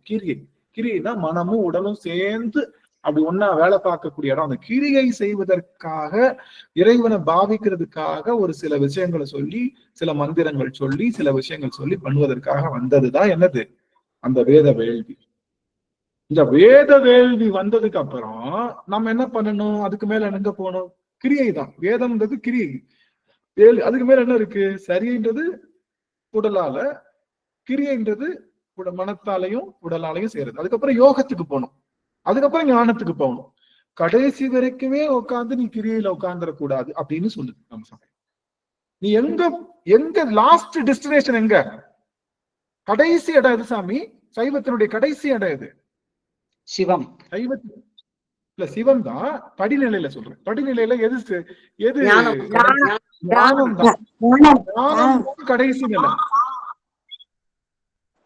அதாவது 10ஆம் வகுப்பு தான் அந்த மேல்நிலை 12ஆம் வகுப்பு தான் மேல்நிலை பள்ளியுடைய கடைசி வகுப்பு. ஆமா, கல்யாணி அம்மா. ஆமா, ஞானம். அப்போ இந்த 12ஆம் வகுப்பு தான் நம்மளுடைய மேல்நிலை பள்ளியுடைய கடைசி வகுப்பு. கடைசி வரைக்குமே அந்த வகுப்புல போகாம நான் வந்து 8ஆம் கிளாஸ்ல நல்லா ஸ்கூல் ஃபர்ஸ்ட் வாங்கிட்டேன்றக்காக 8ஆம் கிளாஸ்லயே நான் உட்கார்ந்து இருக்கிறது நலமானா அது கிடையாது. அதுக்காக நம்மளுடைய பள்ளி அமைக்கப்படல. என்னுடைய நோக்கமும் அதுதான். சரியில இருக்கிறவங்க அடுத்ததுக்கு போகணும், கிரியில இருக்கிறவங்க ஞானத்துக்கு யோகத்துக்கு போகணும், யோகத்துல இருக்கவங்க ஞானத்துக்கு போகணுங்கிறது தான் அடியனுடைய நோக்கமே தவிர இந்த நிலையில நிக்க வைங்க அப்படின்னு சொல்றது நோக்கம் அல்ல. அதுக்காகத்தான் இந்த திருவாசகனி முழுவதுமாவே ஒவ்வொரு ஆன்மாவுக்கும் ஒரு நோக்கம். அப்போ சாமி பார்த்தாரு, இவங்க என்ன பண்ணிட்டாங்க? அவங்களுக்கு இதுல பிடிச்சு போச்சு. யாருக்கு? வேதத்தினால சில பொருள்கள் கிடைக்கும். என்ன கிடைக்கும்? வேதத்தினால எல்லா பொருள்களும் கிடைக்கும். நீங்க பாத்தீங்கன்னா மலை வர வைக்க முடியும், உங்களுக்கு உணவு வர வைக்க முடியும், ஒரு உயிரை உருவாக்கி அதை வந்து கொண்டு வர முடியும், எல்லாமே பண்ண முடியும். ஆனா ஆனா அந்த வேதத்தினால இப்போ ஒண்ணுமே இல்ல. நடராஜர் பார்க்கும்போது நடராஜர் கிட்ட என்னெல்லாம் இருக்கு? அவர்கிட்ட என்ன இருக்கு? உடுக்கை இருக்கு, மான் இருக்கு, மழு இருக்கு, முயலகன் இருக்கா, பாம்பு இருக்கு, புலித்தோல் இருக்கு, எல்லாம் இருக்கு இல்லையா? இவன் எப்படி வந்தான்? அந்த அந்த இடத்துக்கு எப்படி வந்தான்? பிச்சைக்காரனா, உடம்புல துணி இல்லாம திகம்பரனாக வந்தான். யாரு? இவன் வர்றப்ப அப்படிதான் வந்தான். ஒரு மானுக்கு சாப்பாடு கொடுத்துட்டு வந்தான். இவங்க என்ன பண்ணிட்டாங்க? இவங்க கொடுத்ததுதான் புலித்தோல். அந்த தோல், இறைவன் தோல், புலித்தோல் ஆடை கட்டியிருக்கான்ல. என்ன சொல்லுது? புலித்தோல் ஆடை வேத புலி. அது வேத புலி, அது நார்மல் புலி இல்ல. ஏதோ ரோட்ல போன புலியை அடிச்சு சாமி கிழிச்சு இடையில சுத்தி இருக்கான்னு நினைக்க வேணாம். அது வேத புலி. வேத புலி என்னது? நீ எவ்வளவு பெரிய புலியா இருந்தாலும், சாமி என்ன சொல்றாரு, நீ எவ்வளவு பெரிய அப்பா டக்கர் புலியா இருந்தாலும் உனக்கு என்னை விட பெரிய விஷயம் இருக்குன்னா தோலை உரிக்க முத தோலை உரிச்சு புடுவேன் பாரு அப்படின்னு சொன்னது. சொல்லி செஞ்சவன் நம்ம சிவபெருமான் தான். தோலை உரித்தவன் வேத புலியினுடைய ஆணவ தோலை உரித்தவன் தான். அதுதான் வேதத்தினால எல்லாம் பண்ண முடியும். இப்ப சொல்லுங்க, வேதத்தினால எல்லாம் பண்ண முடியும்னு சொன்னதை என்ன பண்ணா? இவன் என்ன பண்ணா? நடராஜர் தத்துவம் அதுதான் சொல்லுது. வேதத்தினால என்ன நீ அடைய முடியாது. வேதம் எனக்கு வருவதற்கு துணை செய்யும். வேதமும் ஆகமமும் நான் கொடுத்ததுதான். எல்லாரும் சொல்றாங்க என்னை பார்த்து, இவன் வேதத்தை வந்து எதிர்க்கிறான், ஞான சம்பந்தர் வேதத்தெல்லாம் எதிர்க்க கூடாதுன்னு சொல்லியிருக்காரு, அது அந்த மாதிரி பாட்டு பாடி இருக்காருல்ல. அப்பா இவனும் சமணன் தான். என்ன சொல்றாங்க? என்ன ஆனந்த சமணன் தானே இவன்? வந்து நம்ம சமயத்தை கெடுக்கிறதுக்காக இருக்காரு. உண்மையை சொல்ல வேண்டிய கடமை. வேதத்தை எதிர்க்கல. வேதத்தினால மட்டும்தான் எங்க பெருமான் அடைய முடியும்னு சொன்னீங்கன்னா அதான் எதிர்க்கிறேன்னு சொல்றேன். நாங்க வந்து தண்ணி ஊத்துனாதான், நாங்க வந்து வேள்வி செஞ்சா மட்டும்தான் சாமி வருவாரு. நான் கொடுக்கிற ஆகுதி மட்டும்தான் அவனுக்கு போகும். நான் செய்யற வேள்வி பயன்தான் எல்லாத்துக்கும். நாங்க வேள்வி செஞ்சா மட்டும்தான் நீங்க நல்லா இருப்பீங்க. அப்படின்னு சொல்வது. அது அப்படி சொன்னவங்களைத்தான் என்ன பண்ணாரு சுவாமி? அப்படி சொன்னவங்களைத்தான் வேதத்தை முறிச்சார். அவங்களுடைய வேத பயன்கள் அனைத்தையும் முறிச்சு பண்ணிட்டார். அப்போ நடராஜர் அவர் கையில வச்சிருக்கிற அந்த அங்கி, உடுக்கை, இடுப்புல அரைக்கசைத்த நாகம், அவன் கீழே இருக்கின்ற முயலகன், அவன் தலைவிரி ஆடுகின்ற அந்த கூத்து, அவனுடைய திருவடி நடனம், இது எல்லாம் என்ன சொல்லுதுன்னா, அவன் கொடுத்ததுதான், இறைவன் கொடுத்ததுதான் மாயை. ஆமாவா இல்லையா? நீங்களும் ஒத்துக்கிறீங்களா எல்லாரும்? இறைவன் கொடுத்ததுதான் மாயை இல்ல? நம்ம அதுதான் சொல்றோம். நம்ம சைவத்துல இறைவன் கொடுத்து, அதனால மாயை கட்டிட்டு உட்கார முடியுமா? மாயை கட்டிட்டு உட்காரணும்னு சொல்லியிருக்கா? மாயை விட்டு வெளியே வான்னு சொல்லு. இறைவன் கொடுத்ததுதான். நீ என்ன மாயில இருந்து வெளியே வான்னு எப்படி சொல்லலாம்? நான் அதைத்தான் தொங்கிட்டு இருப்பேன்னு சொன்னா, சோப்பு கொடுத்தது சாமி. என்ன சொல்லுச்சு? சோப்பு தான் கொடுத்து அனுப்பிச்சிச்சு. அம்மா சோப்பு கொடுத்து அனுப்பிச்சா, போய் நல்லா தேய்ச்சி குளித்தங்கும். அம்மா கொடுத்தாலேன்னு சொல்லி சோப்பு மட்டும் தேய்ச்சிட்டு அப்படியே வந்துட்டோம் வெளியில. என்ன பண்ணுவோம்? அம்மா அறிவு இருக்கா? கழுவிடா, சோப்பையும் கழுவிட்டு வாடா, ஏன்டா இப்படி பண்ணுற? எங்க அம்மா அடிக்கடி எனக்கு திட்டுவாங்க. நான் அவசரமா வேகம் வர்றப்ப பாத்தீங்கன்னா அங்கங்க சோப்பு அப்படியே இருக்கும். எனக்கு நான் அதுவுமே ரொம்ப ஃபாஸ்டா குளிப்பேன், ரொம்ப ஃபாஸ்டா இருக்கும். எங்க அம்மா இல்ல, நீ குளிக்கிறதுக்கு குளிக்காமலே இருக்கலாம், அங்கங்க அப்படியே சோப்பு இருக்கு, தயவு செய்து உள்ள போய் திரும்ப 4 சப்பு தண்ணி ஊத்திட்டு வா அப்படின்னு அம்மா திட்டுவாங்க. போயிட்டு அதுக்கப்புறம் போயிட்டு, அப்போ அது போலதான் இறைவன் கொடுத்ததுதான் மாயை. மாயையிலிருந்து நீங்குவது எவ்வளவு சிறப்போ அது போலத்தான் வேதமும் அவன் தான் கொடுத்திருக்கான். அதை வச்சு அவனுக்கு நம்ம மனத்தை பாவனைக்குள்ள கொண்டு வரலாம். எப்படி பாவனை சொன்ன கிரியை சொன்னோம் இல்லையா, பாவனைக்குள்ள கொண்டு வந்து தக்க வைக்கிறதுக்காகத்தானே தவிர அதுக்கும் அடுத்தபடி இருக்குன்னு தான் சொல்லணும். அதனால மட்டும் அடைஞ்சிட முடியும் அப்படின்னு சொல்வது நாம எதையும் பண்றது இல்லை. புரியுதுங்களா? அப்போ நடராஜருடைய தத்துவம் என்ன சொல்லுது? என்ன சொல்லுது? நடராஜர் டான்ஸ் என்னங்க சொல்லுது? வேத புலியை கிழிச்சு, வேத நெருப்ப கையில பிடிச்சு, வேத உடுக்கைய கையில ஏந்தி, வேத முயலகனம் மிதிச்சு, வேத ஒளிகளுக்கு எதிராக அடிச்சு. நீங்க பாத்தீங்கன்னா நல்லா கவனிங்க, நடராஜர் கையில ஒரு கையில என்ன இருக்கும்? இந்த கையில மன்னிக்கணும், இந்த கையில வந்து நெருப்பு இருக்குமா, அலல் இருக்குமா, இந்த கையில உடுக்கை இருக்கும். மாத்தி சொல்றேன், இந்த கையில உடுக்கு, இந்த கையில அலல் இருக்கும், அவ்வளவுதான் இருக்கும். அப்புறம் இடுப்புல. ஆனா எங்க மதுரைக்கு வந்தீங்கன்னு வச்சுக்கோங்க, வெள்ளியம்பலத்துல அவன் கையில அத்தனை பொருளும் இருக்கும். உலக்க வந்தது, நாகம் வந்தது, மணி வந்தது. நீங்க போனீங்கன்னா வெள்ளியம்பலநாதரை பாத்தீங்கன்னா தெரியும். வெள்ளியம்பலநாதர் யாராவது முடிஞ்சா டிஸ்பிளே போடுங்க, ராகவனையா இருக்காங்க, முடிஞ்சா டிஸ்பிளே போடுங்க. வெள்ளியம்பலநாதன் அங்க அப்படி நிற்பான். அவன் பாத்தீங்கன்னா கையில பல ஆயுதங்கள். எல்லாமே எங்க இருந்து வந்துச்சு? எங்க இருந்து வந்துச்சு? எல்லாம் எங்க இருந்து வந்துச்சு? வேதங்கள்ல இருந்து வந்தது. வேதங்கள்ல இருந்து வந்துச்சு, வேத வேள்விகள்ல இருந்து வந்துச்சு. வேத வேள்விகள்ல இருந்து. வேதம் நல்லதுதான், அது நோக்கம் தான் தவறு. அதுதான் சாமி மறுக்கிற. வேதம் நல்லதுதான், நோக்கங்கள் தான் தவறு. சரி, அப்போ அந்த நடராஜ தத்துவம் என்ன சொல்லுது? நான்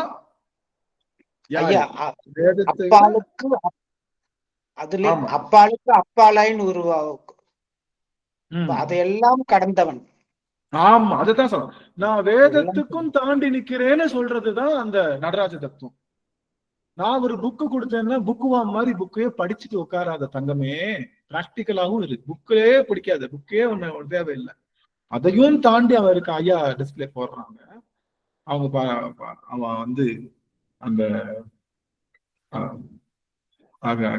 கால் மாதிரி ஆடுறான். சக்கனாதான் ஐயா அந்த இதுங்கயா கொஞ்சம் கையில இருக்கிற அந்த இதெல்லாம் தெரியற மாதிரி. நம்ம அந்த வெள்ளியம்பலநாதர் போட முடியுமா? வாய்ப்பு இருந்ததுன்னா ஐயா பாத்துட்டே இருப்போம். கையில பாத்தீங்கன்னா உடுக்கு இருக்கும், அலல் இருக்கும், இது இருக்கும், எல்லாமே வச்சிருப்போம். அப்படி எனக்கு சரியா சொல்ல வரல. அத்தனை ஆயுதங்களும் எதுலதான் வந்துச்சு? சாமி அடிக்கிறதுக்கு வேதத்தை அனுப்பிச்சிருக்காங்க. பாருங்க எப்படின்னு பாருங்க. வந்தவங்க யாருன்னு தெரியல. யாரு? வேதம் பயின்றவர்களுக்கு வந்தது யாருன்னு தெரியல. அதனாலதான் என்ன சொல்றாங்க? வேதங்கள் ஐயா என ஓங்கி ஆழ்ந்து அகன்று ஆக ஆக ஆக ஆக சொக்கநாதா. எப்பா மேல சாமி சாமி சொக்கநாதா சொக்கநாதா, இந்த இந்த படத்தை பார்த்துக்கிட்டே நிப்பேன். ஐயா அதை போடுங்களேன், அந்த அந்த ஓவியம் காட்டுங்களேன், ஓவியம். நமச்சு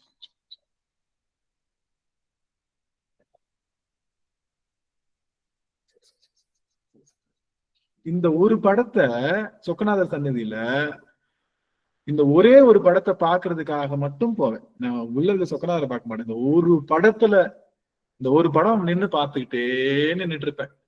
நீங்க பாத்தீங்கன்னா கீழே உட்காந்துட்டு முழவ வாசிப்பாரு. அங்க இது அவருடைய முக பாவனை, அந்த உட்காந்து வாசிக்கிறார் பாருங்க ஐயா, அந்த பச்சை கலர்ல நம்ம அந்த பஞ்சவாத்தியம் வாசிக்கிறார் நம்மளுடைய இவரு, அவர் முக பாவனை, அம்பாலோட முக பாவனை, அங்க சைட்ல வந்து மக்கள் எல்லாம் நிற்பாங்க, அக்னி எல்லா தேவர்களும் நிற்பாங்க, மதுரை என்பதியுடைய அந்த மொத்த மக்களும் நிக்கிற மாதிரியான ஒரு பாவனையில வந்திருப்பாங்க. எங்க அப்பனோட ஆடல், கீழே இருக்கிற முயலகனோட அந்த அந்த பாவனை, இதெல்லாம் அங்க அப்படி ஒவ்வொன்றையும் அந்த அந்த பூத கணங்களுடைய வாத்தியம் எல்லாம் அப்படி பாக்க, இது என்னன்னு தெரியல. இது எனக்கு வந்து 2 படம் பிடிக்கும். இதுவும் அந்த சாப்பிடுவாங்க சொக்கநாதர் பக்கத்துல ஒரு இடத்துல அந்த ஸ்வீட் ஸ்டால் இருக்கும், அது பக்கத்துல ஊஞ்சல்ல 2 பேரும் உட்காந்துருப்பாங்க. 2 படத்தையும் பார்த்துக்கிட்டே உட்காந்துருப்பேன். என்னன்னே தெரியாது. இன்னைக்கு ஐயா எப்படிதான் எடுத்தாங்கன்னு தெரியல. ஐயா முடிஞ்ச எனக்கு அனுப்பிச்சுடுங்க. அதனால இத பார்த்துக்கிட்டே உட்காந்துருப்பேன். இது இந்த ஆடல் தத்துவம் அப்படி நின்று ஆடுறான் பாருங்க, கால் மாதிரி ஆடுறான், கையில எல்லாத்தையும் வச்சு ஆடுறான். இப்போ நான் என்ன சொல்ல வரேன்னா, வேதத்துக்கு மேல நான் இருக்கேன்னு சொல்ல வரேன். நீ எதையும் பிடிச்சிட்டு தொங்காதேன்னு சொல்றான். அதுதானே சொல்ல வந்தான். நம்ம கொள்கையை பிடிச்சுக்கிட்ட கூட சில சமயம் தொங்குவோம்ல, கொள்கையை பிடிச்சு தொங்குவோம் இல்ல. நான் முதல்ல சாமி காக்காய்க்கு சாப்பாடு வச்சுதான் வைப்பேன் அப்படின்னு சொல்லிட்டு சொல்லுவோம். வேணுக்குன்னு கொள்கையை உடப்பான், காக்காவே வரவிடாம ஆக்குவான். அவனே வந்து கேட்பான், ஐயா எனக்கு சாப்பாடு இல்லைங்க, காக்காய்க்கு வச்சதுக்கு அப்புறம் தாங்க சோறு போடுவோம், நீங்க வெயிட் பண்ணுங்க அப்படின்னு சிவபெருமான் வந்தாலே சொல்லுவோம். நம்ம கொள்கையை பிடிச்சு தொங்கிட்டு இருப்போம். அப்போ எதையும் பிடிச்சு தொங்காதன்னு சொல்றான். நான் தான் முக்கியம். ஐயா அந்த கொள்கையே மாற்றுறதுக்குரியதுயா. ஆமா, மாறுதலுக்குரியதுதான், உடைக்கிறதுக்குரியதுதான் அப்படின்னு பெருமான் சொல்றாங்க. நான் என்ன சொல்ல வரேன்னா, இப்போ அப்ப வேதங்கள் அப்படி இல்ல, பெரிய விஷயம் இல்லைன்னு சொல்லி ஆடுறப்போ சிவபெருமானு யாருதான்? வேதங்களை மறுக்கிறவங்க எல்லாம் என்னன்னு சொன்னோம்? நாத்திகர். நாத்திகன்னு சொன்னோம். அவனும் ஒரு நாத்திகன். நான் சொல்றேன் நீ என் மேல கேஸ் கூட போட்டுக்க, ஒன்னும் பிரச்சனை இல்லை. நானும் அப்படிதான் சொல்லுவேன். வேதங்களை மறுத்துதான் நிக்கிறான். தப்பா இன்னும் அதுதானே பண்றாங்க. இந்த கவனிங்க எல்லாரும், இன்னும் அதுதானே பண்றாங்க. நாங்க பண்ணா மட்டும்தான் சாமி வருவாரு, எங்களுக்கு நாங்க பண்ணலைன்னா சாமி வரமாட்டா. அப்படி நாங்க பண்ற விஷயத்தினால மட்டும்தான் எழுந்தருள்வாரு என்ற அந்த விஷயத்தை தான் சாமி உடைக்கிறது. வேதங்கள் எதுக்கு வந்தது அப்படின்னா, இறை நம்பிக்கை வரணும், ஒரு பொருள் இருக்கு, இவ்வளவு பொருள் இருக்குன்னு மெனு கார்டு தான். தப்பா நினைச்சுக்காதீங்க. நான் என்னடா உண்மையிலே வேதம் என்பது மெனு கார்டு, எத்தனை சாமி இருக்கு அப்படின்னு லிஸ்ட் போறதுதான் வேதங்கள். ஆகம் என்ன பண்ணுது? மெயின் மெனு கார்டு போட்டு அந்த ஒரே ஒரு ரெசிபியை மட்டும் எக்ஸ்பிளைன் பண்றது ஆகமம். ஒண்ணும் இல்லை, மொத்த மெனு கார்டும் வேதம். அதுல இருக்கக்கூடிய ஒரு ரெசிபியை எக்ஸ்பிளைன் பண்றதுதான் ஆகமம். அது நீங்க விஷ்ணுவை எக்ஸ்பிளைன் பண்ணா விஷ்ணு ஆகமும், சிவத்தை எக்ஸ்பிளைன் பண்ணா சிவ ஆகமும், நீ மற்ற கடவுள்னா அதுக்குரிய ஆகமங்கள். இப்போ வேதம் என்பது பொது, ஆகமம் என்பது சிறப்பு. இது மூலமா இறைவனை தெரிஞ்சுக்கலாமே தவிர இது மூலமா தான் அடைய முடியும்னு சொல்லக்கூடிய, நீங்க எது மூலமாவும் பிக்ஸ் பண்ண முடியாது சிவபெருமான். அதுதான் முக்கியம். நான் இது மூலமா தான் அடைய முடியும்னு யாராவது சொன்னாங்கன்னா தயவு செய்து அதை நம்பாது. அவனை எது மூலமாவும் பிக்சடா யாராவது சொல்றாங்க, நீங்க ஒண்ணுமே இல்லைங்க, நீங்க இப்படி நின்னா தாங்க சிவபெருமான் அடைய முடியும்னு சொன்னா, அதுக்குத்தான் 63 பேரை வச்சு எப்படி நின்னாலும் நான் வருவேன்னு சொல்லிட்டு போயிட்டான். நீ உன்னால முடிஞ்சதை செய் தங்கமே, உன்னால முடிஞ்சதை செய், நிலையா செய், அதுலயும் தொங்காத, உன்னுடைய விஷயத்தையும் போட்டு தொங்காதுன்னு சொல்லிட்டு பெருமான். ஆக முக்கியமான செய்தி, நடராச தத்துவம் எதை காட்டுதுன்னா, அவன் வேதத்துக்கு நாயகன், வேதத்துக்கு முதல்வன். வேதத்தினால மட்டும் அவனை எதுவும் வேதங்கள் அவன் இல்லாம வேதத்தை பண்ண முடியும்னு சொன்னாங்க. யாரு சொன்னாங்க? அவன் இல்லாம அந்த அந்த தாருகாவனத்து ரிஷிகளும் சொன்னாங்க. நான் யார் சொன்னேன்? அவன் இல்லாம வேதத்தை பண்ண முடியும்னு இன்னொருத்தரும் சொன்னான். யாராவது சொல்லுங்க பாக்கலாம். தக்கனும் அப்படிதான் சொன்னான். தக்கனும் அதான், தக்ஷனும் அதான் சொன்னான். அவன் இல்லாம நான் வேதத்தை பண்ணி பாக்குறேன், அவன் இல்லாம வேதத்தை செஞ்சு காட்டுறேன் அப்படின்னா. இவனுக்கு வேதத்தால சிறப்பு கிடையாது. இவனை கூப்பிடாட்டி இவனுக்கு என்ன குறைஞ்சா போகுது இல்ல? தெரியாம என்ன கேட்கிறேன், இவனை கூப்பிடாட்டி குறைஞ்சா போகுது? அவனுக்கு குறைய போதா? அவனுக்கு புகழ் குறைய போதா? இவன் நீங்க வாழ்த்துறனால அவனுக்கு புகழ் ஏறப்போதா? நீங்க வாழ்த்தினாலும் வந்தாலும் அவனுக்கு புகழ் ஏறவும் இல்லை இறங்கவும் இல்லை. அவன் புகழுக்காக இருக்கு. தன் பெருமை தானறியா தன்மையன் சிவபெருமான். அவன் பெருமை அவனுக்கு தெரிஞ்சிருந்தா நம்மளை போய் தொங்கிட்டு உட்காந்துருப்பான். அவன் பெருமை அவனுக்கு தெரிஞ்சிருந்தான். நான் எவ்வளவு பெரிய ஆளு, நீ எல்லாம் ஒரு ஆளு, போன பிறவியில குழுவா பிறந்த, சரி இந்த பிறவியில போனா போதுன்னு உனக்கு ஒரு விஷயத்தை கொடுத்தா நீ என்னைய நினைக்காம எங்கேயோ நினைச்சுக்கிட்டு அப்பப்ப தெரிஞ்சிட்டு இருக்கியா அப்படின்னு சொல்லிட்டு ஒரு எத்திட்டு போகாம படுபாவி கூடையே உட்காந்துருக்கியடா. இந்தா வந்துருவேன் எந்திரிச்சா முழிச்சா அப்படியே உட்காந்துருப்பான். தூங்குறப்ப சரி தூங்கு தங்கம், சரி தூங்குறப்ப என்ன நினைக்கிறியா எப்பயாச்சும் அவனை நினைக்கிறப்பெல்லாம் சிரிச்சுக்குவான். அவனை நினைப்போம்ல, நம்ம நினைப்போம்ல, அப்பெல்லாம் சிரிச்சுக்குவான். என் பிள்ளை நினைக்குது.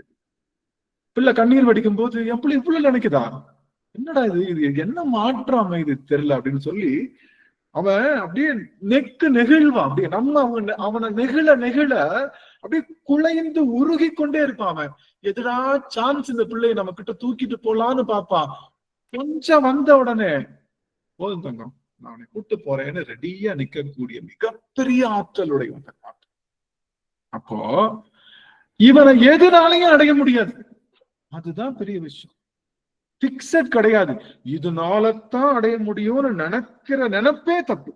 இவனை நான் இந்த புக்கு படிச்சுதான் அடைய முடியும், இந்த பன்னீர் திருமுறை மூலமாகத்தான் அடைய முடியும், ஆகமத்தின் மூலமாகத்தான் அடைய முடியும், சரியின் மூலமாகத்தான் அடைய முடியும்னு நாம ஒரு ரிஜெக்ட் பண்றோம்ல. எங்கெல்லாம் ரிஜெக்ட் பண்றோமோ அதெல்லாம் உடைப்பான்.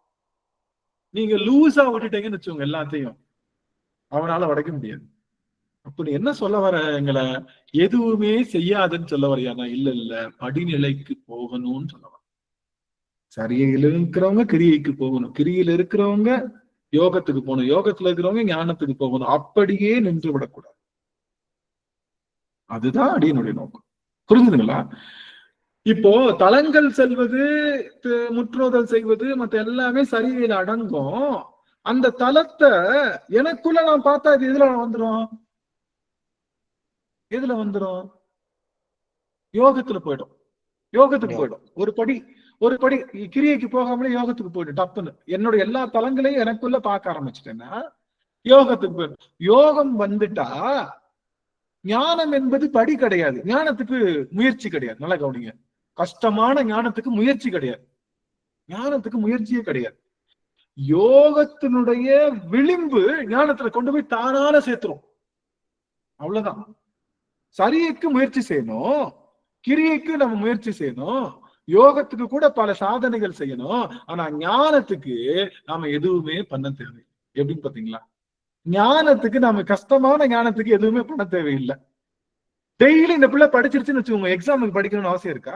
டெய்லி இந்த பிள்ளை ஃபுல்லா படிச்சு முடிச்சிருச்சு, எக்ஸாமுக்கு படிக்கணும்னு அவசியம் இருக்கா? இல்ல. அது மாதிரி இது சரியா கிரிய யோகத்தை சரியா பண்ணிடுச்சுன்னா ஞானம் தன்னால விளையும்.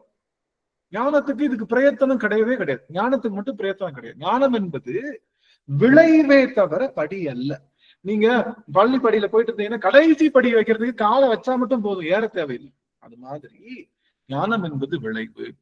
அப்போ வெளியில பார்த்த அந்த தலத்தை உள்ள பார்க்கணும்னு சொல்றது தப்பா சாமி? உடனே நீ தலத்துக்கு போக கூடாதுன்ற. பெருமானுக்கு பொன்னாலான நகைய போடாதீங்கன்னு நான் சொல்லலையா? எல்லாரும் என்ன சொல்லிட்டாங்க, என்ன அப்படி நான் என்ன சொல்லிட்டேன்னா, யாருக்கு போடாது? பொன் நல்லா கவனிக்கணும், பொன் யாருக்கு போடணும் கன்ஃபார்மா? அம்பாளுக்கு போட்டே ஆகணும். அவளை மொட்டட்டின்னு வைக்க கூடாது. அவளுக்கு பொன்னால ஏன்னா அவதான் போகத்தை கொடுக்கிறவ, அவ போகத்தை கொடுக்கிறவ, அவளுக்கு பொன்னால நிறைக்கணும் அவளை. ஞான சம்பந்தரும் நம்பியாரருக்கு என்ன அலங்காரம் தான் பண்ணோம்? பொன்னால அலங்காரம் பண்ணியே ஆகணும், பட்டு பீதாம்பரம் போட்டே ஆகணும். சோமாஸ்கந்தருக்கு பண்ணியே ஆகணும், என்ன அலங்காரம் பண்ணலாம், வைர வைடூரிய நகைகள் எல்லாம் போடலாம். பொண்ணு நடராச தத்துவத்துக்கு பொருந்தாதுன்னு சொல்றேன், பொண்ணுக்கு எதிரி இல்லை. புரியுதுங்களா? நடராச தத்துவத்திற்கு பொண்ணு பொருந்தாது, மற்ற இடத்துல எல்லாம் பொருந்தும். ஞான சம்பந்தருக்கும் நம்பியாரருக்கும் பொருந்தும். யாருக்கு பொருந்தாது? யாருக்கு மாணிக்கவாசகருக்கும் நாவுக்கரசர் மாணிக்கவாசகர் நாவுக்கரசர் பொருந்தாதுங்க. மாணிக்கவாசர் நாவுக்கரசருக்கும் பொருந்தாது. மணிவாசகருக்கும் பொருந்தவே பொருந்தாது. பொருந்தவே பொருந்தாது. நாவுக்கரசருக்கும் மணிவாசகருக்கும் பொருந்தவே பொருந்தாது. ஆனா யாருக்கு பொருந்தும்? 2 பேருக்கு பொருந்தும். ஆடுறானே, நல்லா கவனிங்க, ஆடுறானே அவனுக்கு அது பொருந்தாது. நின்னுட்டு இருக்கால பக்கத்துல, அவளுக்கு பொருந்தும். ஏன்? அவதான் சாமி, இந்த ஒரு செய்தி மட்டும் சொல்லிக்கிறேன், எல்லாரும் ஒரு செய்தி. சாமி ஆடுறான்ல, அவன் 2 ஆட்டம் ஆடுவான், 2 டான்ஸ் ஆடுவான் சாமி. நல்லா கவனிங்க, முக்கியமான செய்தி. வாய்ப்பு இருந்ததுன்னா அடியார்கள் கொஞ்சம் செவி மடுக்கலாம். இந்த நடராஜர் இருக்கான்ல, அவன் 2 டான்ஸ் ஆடுவான். ஒரு டான்ஸ் என்ன தெரியுமா? ஒரு நடனம் என்ன தெரியுமா? அவன் நாம கேட்கறதுக்கு ஆடுவான். அது ஒரு நடனம். நாம கேட்கறதுக்கு ஆடுவான். இன்னொன்னு, அவன் ஆடி நமக்கு தருவான். 2 இருக்கு, 2 நடனம் இருக்கு பெருமாள். நாம கேட்கறதுக்கு ஆடுவான், என்ன கேட்டாலும் கொடுப்பான். ஒன்னும் மெய்ப்பொருளும் தருவானே, போகமும் திருவும் புணர்ப்பானே, 2மே தருவான். சிவபெருமானை கும்பிட்டு ஆண்டியா போயிடும், டெஃபினட்டா கிடையாது. சிவபெருமானை கும்பிட்டு 2 பேர் எப்படி குமால்ட்டியா இருக்காங்கன்னு காமிக்கிறாங்க. யாரை காமிக்கிறாங்க?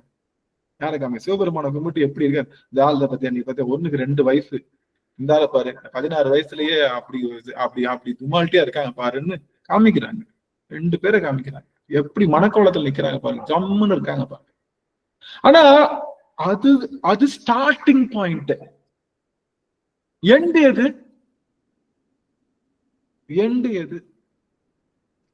தான் என்னை முன் படைத்தான், அதறிந்து தன் பொன்னடிக்கே.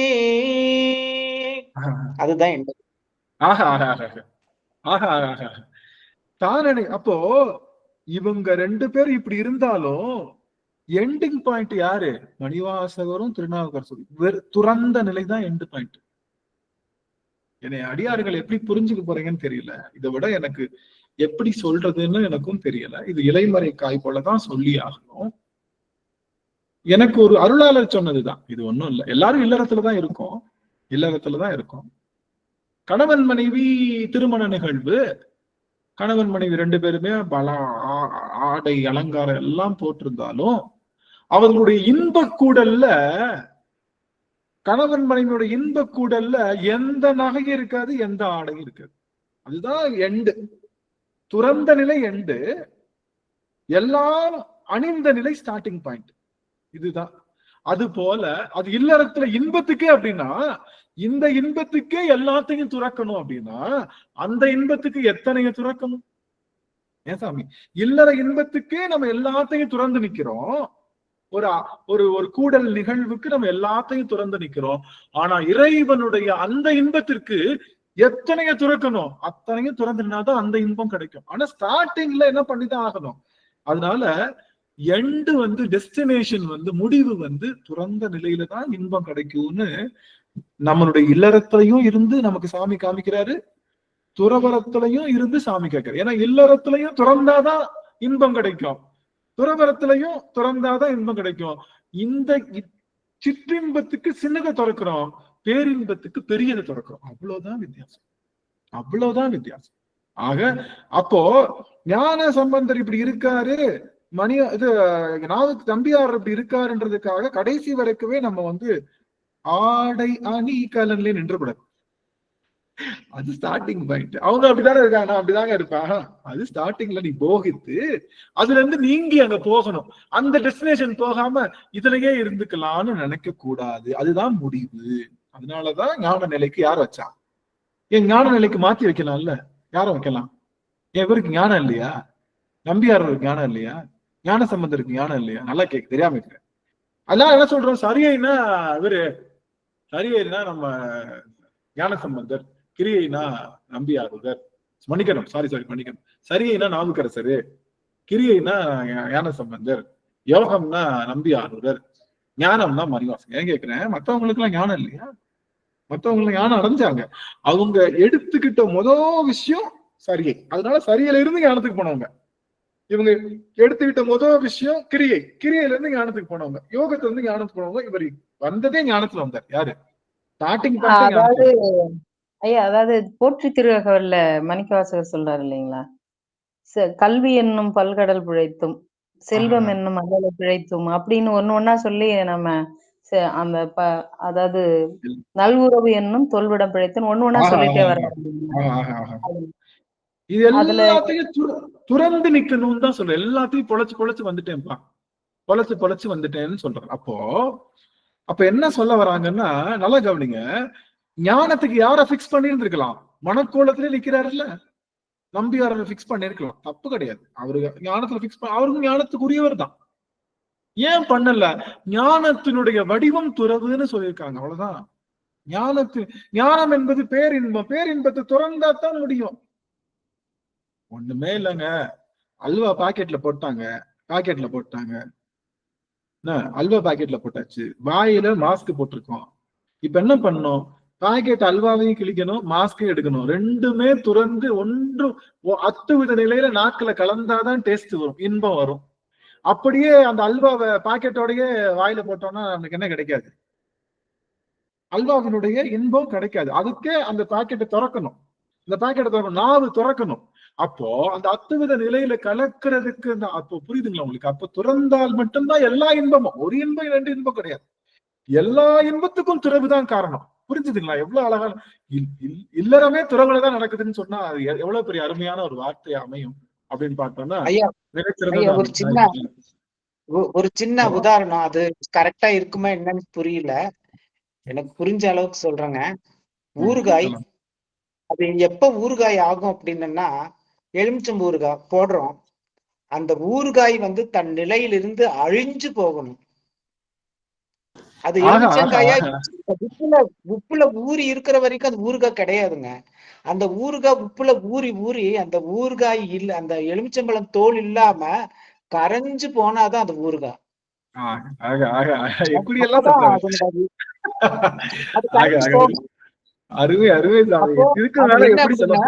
அது தன்னிலை தான் அப்படின்றது அழிஞ்சு போனாதான், தான் அப்படின்றது அழிஞ்சு போகும். அப்படி இருந்தாலும் அந்த டேஸ்ட் தெரிஞ்சிரும்ல, டேஸ்ட் வரும். அப்பதான் அந்த டேஸ்ட் சிவம் அப்படிங்கிறது அப்பதான் வரும். அதுதான் சொல்றேன். அதான் நான் அப்படின்றது அழிஞ்சு போகணும். அடியார்கள் எப்படி? அருமை அருமை அருமை. அடியார்கள் அருமை அருமை அருமை சொன்ன. ஞானத்தினுடைய நிலை துறவு தான். நல்லா தெரிஞ்சுக்கோங்க. இன்பத்தை அடையணும்னா துறந்துதான் ஆகணும், துறவு நிலைக்கு தான் போகணும். சிற்றின்பத்துக்கு சின்ன துறவு, பேரின்பத்துக்கு பெரிய துறவு, அவ்வளவுதான். அப்போ மணிவாசகர ஞானத்துக்கு வச்சது காரணம் அவரு துறந்து நிக்கிறாருன்றத காமிக்கிறது. அந்த இடத்துக்கு போகணுன்றதுக்காக கடைசி வரைக்கும் இருக்காங்க. எந்த படிநிலையும் நிக்கலாம். உங்களுக்கு பிடிச்சிருக்கா, இந்த நின்னுக்கோங்க, அதுல நின்னுக்கோங்க, எதுவே நின்னுக்கோங்க. ஆனா அந்த இடத்துக்கு போகணும்னு சொல்றது என்னுடைய கடமை. அங்க போகணுமா அப்படின்னு சொல்லி, என்ன இவன் என்ன இப்படி பண்றானே, இப்படி பேசுறானே அப்படின்னு நீங்க நினைச்சாலும் அந்த இடத்துக்கு போகணும்னு சொல்ல வேண்டியது அடியனுடைய கடமை, குருநாதருடைய கட்டளை அப்படிங்கறத நம்ம சொல்றோம். சரி, அப்போ என்ன சொல்லிட்டு இருந்தோம் அப்படின்னா, எங்க முடிச்சேன், எங்க? சரி, இப்போ நம்மளுடைய திருப்பெருந்துறையில குருநாதரா குருந்த மரத்துக்கு அடியில ஏசராம என்னை நிக்க வைக்கக்கூடிய பெருமான் வந்திருக்காரு. அந்த நான் சொன்னேன், தலத்துக்கு எதிரி இல்லைன்னு சொல்ல ஆரம்பிச்சு அப்படியே இதுக்குள்ள போயிட்டோம். நம்ம அப்படியே உள்ள போயிட்டோம். தலத்துக்கு நான் எதிரி கிடையாது. எந்த தலத்துக்கும் தல பயணத்திலே நின்றக்கூடாது. அதே போல மற்ற விஷயத்தையும் நின்றக்கூடாதுன்னு சொல்றதுலதான் அடியனுடைய நோக்கம். பொண்ணுக்கு எதிரி கிடையாது. ஆனா பொண்ணுனால மட்டும் இறைவனை பார்க்க கூடாதுன்னு சொல்றேன். அதுல அடிக்கடி அன்பே சிவம் படத்துல சொல்லுவாங்க, இது மாதிரி இதனால மட்டும் நடந்தது கூடாதுன்ற மாதிரி அடியன் அந்த ஒரு விஷயத்த மட்டும் தான் ஸ்ட்ரெஸ் பண்றேன். நீங்க அதுக்காக அந்த விஷயம் இல்லைன்னு நான் சொல்ல விரும்பல. வேதத்துக்கு எதிரி கிடையாது. ஆனா எங்க அப்ப நான் ஊத்துற ஆகுதியில தான் அவன் எழுந்தருளுவான்னு சொன்னீங்கன்னா அந்த வேதத்தை எதிர்க்கிறான். நான் போடுற பொண்ணுலதான் எங்க அப்பா இருக்கான்னா அந்த பொண்ணை எதிர்க்கிறான். நான் செய்யற அந்த செய்கையில தான் எங்க இறைவனை அடைய முடியும்னு அந்த கொள்கை ரிஜிடா இருந்ததுதான் அந்த கொள்கையில சுவாமியோட பேர், அவ்வளவுதான், வேற ஒண்ணும் இல்லை. இன்னைக்கு ஒரு சின்ன டிபேட் நடந்தது. ஒரு ஐயாவும் அடியனும் பேச வாய்ப்பு கிடைச்சது. அடியன் திருநீற்றை பத்தி பேசுறதுக்கு ஒரு வாய்ப்பு கிடைச்சது. திருநீரை பத்தி பேசுறப்போ அவங்க சொன்னாங்க, இந்த மாதிரி ஐயா நீங்க எப்படி சுடலை பொடி பூசின்னு சொல்ற, இப்ப என்ன எப்படி நீங்க சுடலை நீங்க போய் பண்ண முடியுமா? பிணச்சாம்பலை எப்படி சாமி பூச முடியும்? நான் வந்து பூச முடியும், எப்படி பூச முடியும்? அவங்க கேட்கிற கேள்வி. அப்படி இல்ல, இந்த உலகமே சுடுகாடா மாறும் இல்ல, அப்ப வர்ற அந்த சுடலை கூடிய சாமி பூசிக்கிறாரே தவிர, நீங்க லோக்கல் சுடுகாடு இருக்கு பாருங்க, அந்த பிணச்சாம்பல் எல்லாம் அவங்க நல்லவங்களும் வருவாங்க, கெட்டவங்களும் வருவாங்க. என்ன சாமி அவங்க சொல்றாங்க, நல்லவங்களும் வருவாங்க. அந்த சாம்பலை போய் நம்ம பண்ண முடியுமா? அந்த சாம்பலை நம்ம பூச முடியும். நீங்க பிணச்சாம்பலை பெருமான் பூசிருக்காரு, நீங்க பூசுவீங்களா அப்படின்னு கேட்டேன். நீங்க பூசுவீங்களா?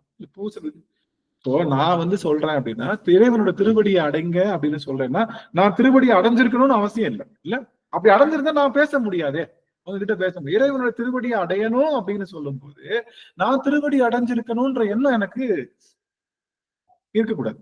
அதனால நீ பூசலையா, நீ என்ன திருநீர் பூசிட்டு இருக்க, நீ என்ன இப்ப பேசிட்டு இருக்க அப்படின்னா, நான் என்ன சொல்ல வரேன்னா, இத செஞ்சா அந்த அந்த பயம் போகும்னு சொல்றாங்க. அந்த பயம் போகும். இல்லங்க சாமி அந்த மாதிரிலாம் இல்ல, அவர் என்ன சொல்றாரு, அந்த மாதிரிலாம் இல்ல, இருந்தா காட்டுங்கன்னு சொன்னாங்க. அடியன் வந்து காரைக்கால் அம்மையாருடைய குந்தி கலங்கி மதிமயங்கி அப்படின்ற அந்த பாடல் எடுத்து காமிச்சோம். இன்னொரு கேள்வி என்னன்னா, பஞ்சமா பாதகம் பண்ணவனும் இருப்பானே இந்த சாம்பல்ல. கேள்வி எல்லாரும் ஒரு நிமிஷம் கவனிக்கணும். இந்த கேள்வி, பஞ்சமா பாதகம் பண்ணவனும் இந்த பிணச்சாம்பல் இருப்பானே, அதை நாங்க எப்படி பூச முடியும்? இல்ல கேள்வி கரெக்ட் தானே? நீங்க பிணச்சாம்பல் சுடலை பொடிலாம் சொல்றீங்க, சரி அது கூட எடுத்துக்கலாம். ஒரு நல்லவன் ஒரு புனிதமான ஆன்மா செத்துச்சுன்னா அந்த சாம்பலை கூட எடுத்து பூசினா ஒரு புண்ணியம், ஒரு பிரயோஜனம். எவனோ ஒருத்தன் பஞ்சமா பாதகம் பண்ணி அவன் ஜெயில போய் 15 வருஷமா இருந்து அவனை போய் எரிச்ச அந்த சாம்பலை போய் நான் பூசினா அவன் பாவம் தானே எனக்கு வரும், எனக்கு எப்படி நல்லது வரும் அப்படின்ற கேள்வி கரெக்டா இல்லையா? இந்த கேள்வி நீ பிசாட்டுக்கு சாம்பலை பூசு அதை பூசுன்ற, சரி பூச முடியாது, அது வேற விஷயம். பூசுறதா இருந்தாலுமே இப்படி ஒரு பாயிண்ட் இருக்கு, நீ வந்து அதுக்கு என்ன பதில் சொல்ற? அதான் கேள்வி. நான் அடியன் கேட்ட கேள்வி என்ன தெரியுமா? எல்லாம் உற்று நோக்கணும். இந்த ஒரு செய்தி மட்டும் கொஞ்சம் தெரிஞ்சா இன்னும் கொஞ்சம் நல்லா அடியார்களுக்கு உள்ள போகும். அடியார்கள் கொஞ்சம் உற்று நோக்குங்க வாய்ப்பு இருந்ததுன்னா. நான் சொன்னேன், நீங்க பஞ்சமா பாதகம்னு சொன்னீங்கல்ல, பாதகம் பண்ணல, அந்த பாதகம் பண்ணவனுடைய பாவ செயல் உடம்புக்கா ஆன்மாவுக்கா? பஞ்சமா உடம்புக்கு வருமா ஆன்மாவுக்கு வருமா? உடலுக்கு தான். இந்த உடல் அப்படிங்கிறது நான் என்ன பண்றேன், மண்பானைய செஞ்சு கொடுக்குறேன் எல்லாத்துக்கும். ஒருத்தன் என்ன பண்றான், மண்பானையில பால் ஊத்துறான், ஒருத்தன் தண்ணி ஊத்துறான், ஒருத்தன் கல்லு ஊத்துறான். மண்பானையில தப்பா, ஊத்துனவன்ல தப்பா? மண்பானை சேம் தான். மண்பானையில எந்த மாற்றம், அதுக்கு என்ன கிடையாது. தனிச்சையா உங்க உடம்புக்கு ஏதாவது தனிச்சையான செயல் இருக்கா? உங்க உடம்புனால ஏதாச்சும் செய்ய முடியுமா? நீங்க என்ன செஞ்சாலும் யாருதான் செய்யறா? யாருதான் செய்யறா? பண்ணாலும் சரி, நீங்க தப்பு பண்ணாலும் சரி, எது பண்ணாலும் சரி, யாருதான் செய்யறாங்க? உங்க உடம்புக்கு என்ன கிடையாது? என்ன கிடையாது? இந்த உடலுக்கு என்ன கிடையாது சாமி? எந்த பாவமும் எந்த புண்ணியமும் எதுவுமே கிடையாது. சொல்ல போனா இதுதான் எந்த அப்பழுக்கு மற்றதுதான் இந்த உடம்புதான் அப்பழுக்கு அற்று. ஆன்மாக்குள்ள 1000 அழுக்கு இருக்கு. இந்த உடம்புல எந்த பேதமும் கிடையாது. எறும்பினுடைய உடலும், யானையினுடைய உடலும், புழுவினுடைய உடலும், புனிதனுடைய உடலும், பஞ்சமா பாதகன் செய்தவனுடைய உடலும் எல்லாமே என்னதான்? எல்லாமே ஒண்ணுதான். சைவத்துல என்ன கிடையாது. ஏன் அப்படி பார்க்க சொல்றாங்கன்னா, உலகத்திலேயே இழிந்த பொருள் எது? மலம் தான். அந்த மலத்தை தான் பூசுறோம் இல்ல? உலகத்திலேயே இழிந்த பொருள் மலம் தான். அந்த மலத்தை தான் எரிச்சு பூசுறோம். அந்த மலத்தை கூட மனம் பழகிருச்சு. அதை விட இழிந்த பொருள் எது? மலத்தை விட இழிந்த பொருள் இந்த உடல் நினைக்கிறோம் இல்ல? உண்மைதானே? உயிரற்ற உடல் மலத்தை விட, மலம் கூட ரோட்ல விழுந்தா சரி இருக்கட்டும்னு போயிடுவோம். ஒரு பாடி கிடந்தா என்ன பண்ணுவோம்? போமா, கஷ்டம் இல்ல? அதனால மலத்தை விட ஒரு இழிந்த பொருள்னா இந்த உடல் தான். இந்த உடற்பொருள், இந்த உடலுக்குரிய சாம்பலை பூசுகின்ற ஆற்றல் வருமாயின் அது மகா உன்னதம். வேற ஒண்ணும் அந்த புரிதல் வரும். அந்த புரிதலுக்கு பூசணும்னு அவசியம் இல்லை, நினைச்சு பூசலாம். இதுதான் சுடலை பொடின்னு நினைச்சு பூசலாம். அப்போ என்னைய சுடுகாட்டு சாம்பல பூச சொல்றியா அப்படின்னு கேட்டா சொல்லல. ஆனா அந்த சாம்பல் பூசுவதனாலதான் நிலையாமை உணர முடியும். நான் ஊசி இன்சுலின் போட்டாதான் எனக்கு சுகர் கண்ட்ரோல் ஆகும். நான் அதுக்கு பதிலா வேற எந்தது போட்டாலும் எனக்கு என்ன ஆகாது, கண்ட்ரோல் ஆகாது. என்னமோ நானே போட்டுக்கலாம், மனசுல நினைச்சுக்கலாம், சரி எனக்கு சுகர் கண்ட்ரோல் ஆகும், நானே ஏதோ ஒரு ஊசி எடுத்து ஏதோ ஒண்ணு போட்டுக்கலாம். இன்சுலின் தான் அதை சரி பண்ண. அப்போ நம்ம நெற்றியில நிறுநீர் பூசும் போது நிலையாமை வருதா வரலையா சாமி? நிலையாமை கேட்டாரு. அப்படிலாம் ஒண்ணுமே இல்லைங்க சாமி, இந்த சுடுகாட்டுல எல்லாம் இல்ல. கடவுர் மயானம்னு ஒரு மயானம், ஒரு கோவிலே இருக்கா சாமி நடராஜன் ஐயா? கடவுர் மயானம், மயானம் தான் அவன் கோயிலு இருக்குங்க. அங்க எதுதான் பிரசாதம்? மயான சாம்பல் தான் பிரசாதம். இப்ப மாத்திட்டாங்க. கடலூர் மயானத்துல வருகின்ற தீர்த்தத்தை நம்ம குடிக்கூடாது. சாமிக்கு அபிஷேகம் பண்ண தீர்த்தம் நம்ம குடிக்க கூடாது. என்ன பண்ணுவாங்கன்னா சாம்பல், தினச்சாம்பல் வச்சுதான் எங்க எப்படி நம்ம காசியில நம்ம சுவாமிக்கு அபிஷேகம் பண்றோமோ அது போல அவருக்கு அங்க அபிஷேகம் முன்னாடி இருந்தது. இப்பெல்லாம் அந்த பயனால மாத்திக்கிட்டாங்க எல்லாருமே. என்ன சொல்ல வரேன்னா, நிலையாமை ஒண்ணுமில்லாத தன்மைக்கு மூவ் பண்றதுதான் சைவம். இப்படியே ஒண்ணுமில்லாம அப்படியே எல்லாம் துறந்து அவன் தான் பெருசுன்னு போறதான் செய்வோம். எனக்கு உயிர் பயமோ மரண பயமோ இந்த உடல் பயமோ இருந்ததுன்னா எனக்கு முழு துறவு வராது, முழு இன்பம் கிடைக்காது. வலசன் அது யார்? நம்ம ஐயா பாம்பன் சுவாமிகள். அந்த இடத்துல அவர் எங்கதான் உட்கார்ந்து முக்தி கிடைச்சாரு? ஒரு பெரிய சுடுகாட்டுல அமர்ந்துதான் அந்த பாட்டோட கொணர்த்தியும் இறைவனையே பகை கெடுதல் பாக்குறோம்ல, பகை கெடுதல் பாக்குறோம்ல, கொணர்த்தியும் இறைவனை எங்கதான் உட்கார்ந்து படிச்சாரு? சுடுகாட்டுக்குள்ள உட்கார்ந்து படிச்சாரு. அப்படி வந்தாதான் நான் வருவேன், நீ வந்தா வருவேன், இல்லாட்டி நான் அப்படியே உட்கார்ந்துக்கிறேன்னு பண்ணாரு. என் கோவில்ல உட்காந்து தவம் செஞ்சிருக்கலாம். வைராக்கியம், அந்த வைராக்கியம் அங்க வரும். அந்த பக்தி வைராக்கியம் வருவதற்காக அதெல்லாம் யாருக்கு அமையும்னா நம்மளால முடியாது. அது வைராக்கியத்தை அகோரிகள் சொல்றாங்கல்ல, அவங்க எல்லாத்தையும் துறந்து முழுவதுமா என்னதான் பண்றாங்க?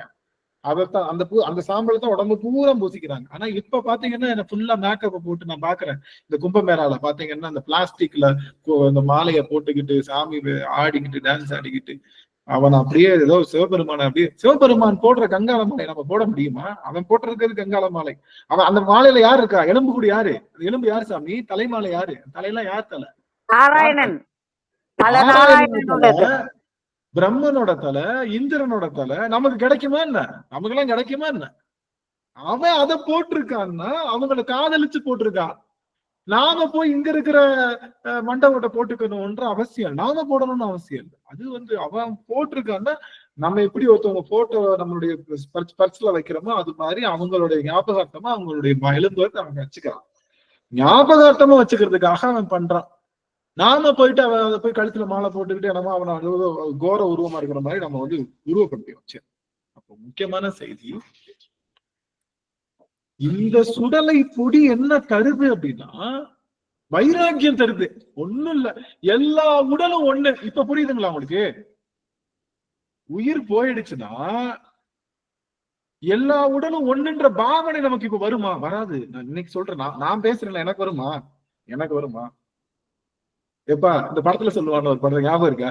இது ஒரு படத்துல வடிவேலு போயிட்டு எங்கப்பா பறிச்சிருக்கீங்கன்னு சொல்லிட்டு ஒரு இடத்துல அந்த சாம்பலை போட்டு அழுதுகிட்டே இருப்பான்.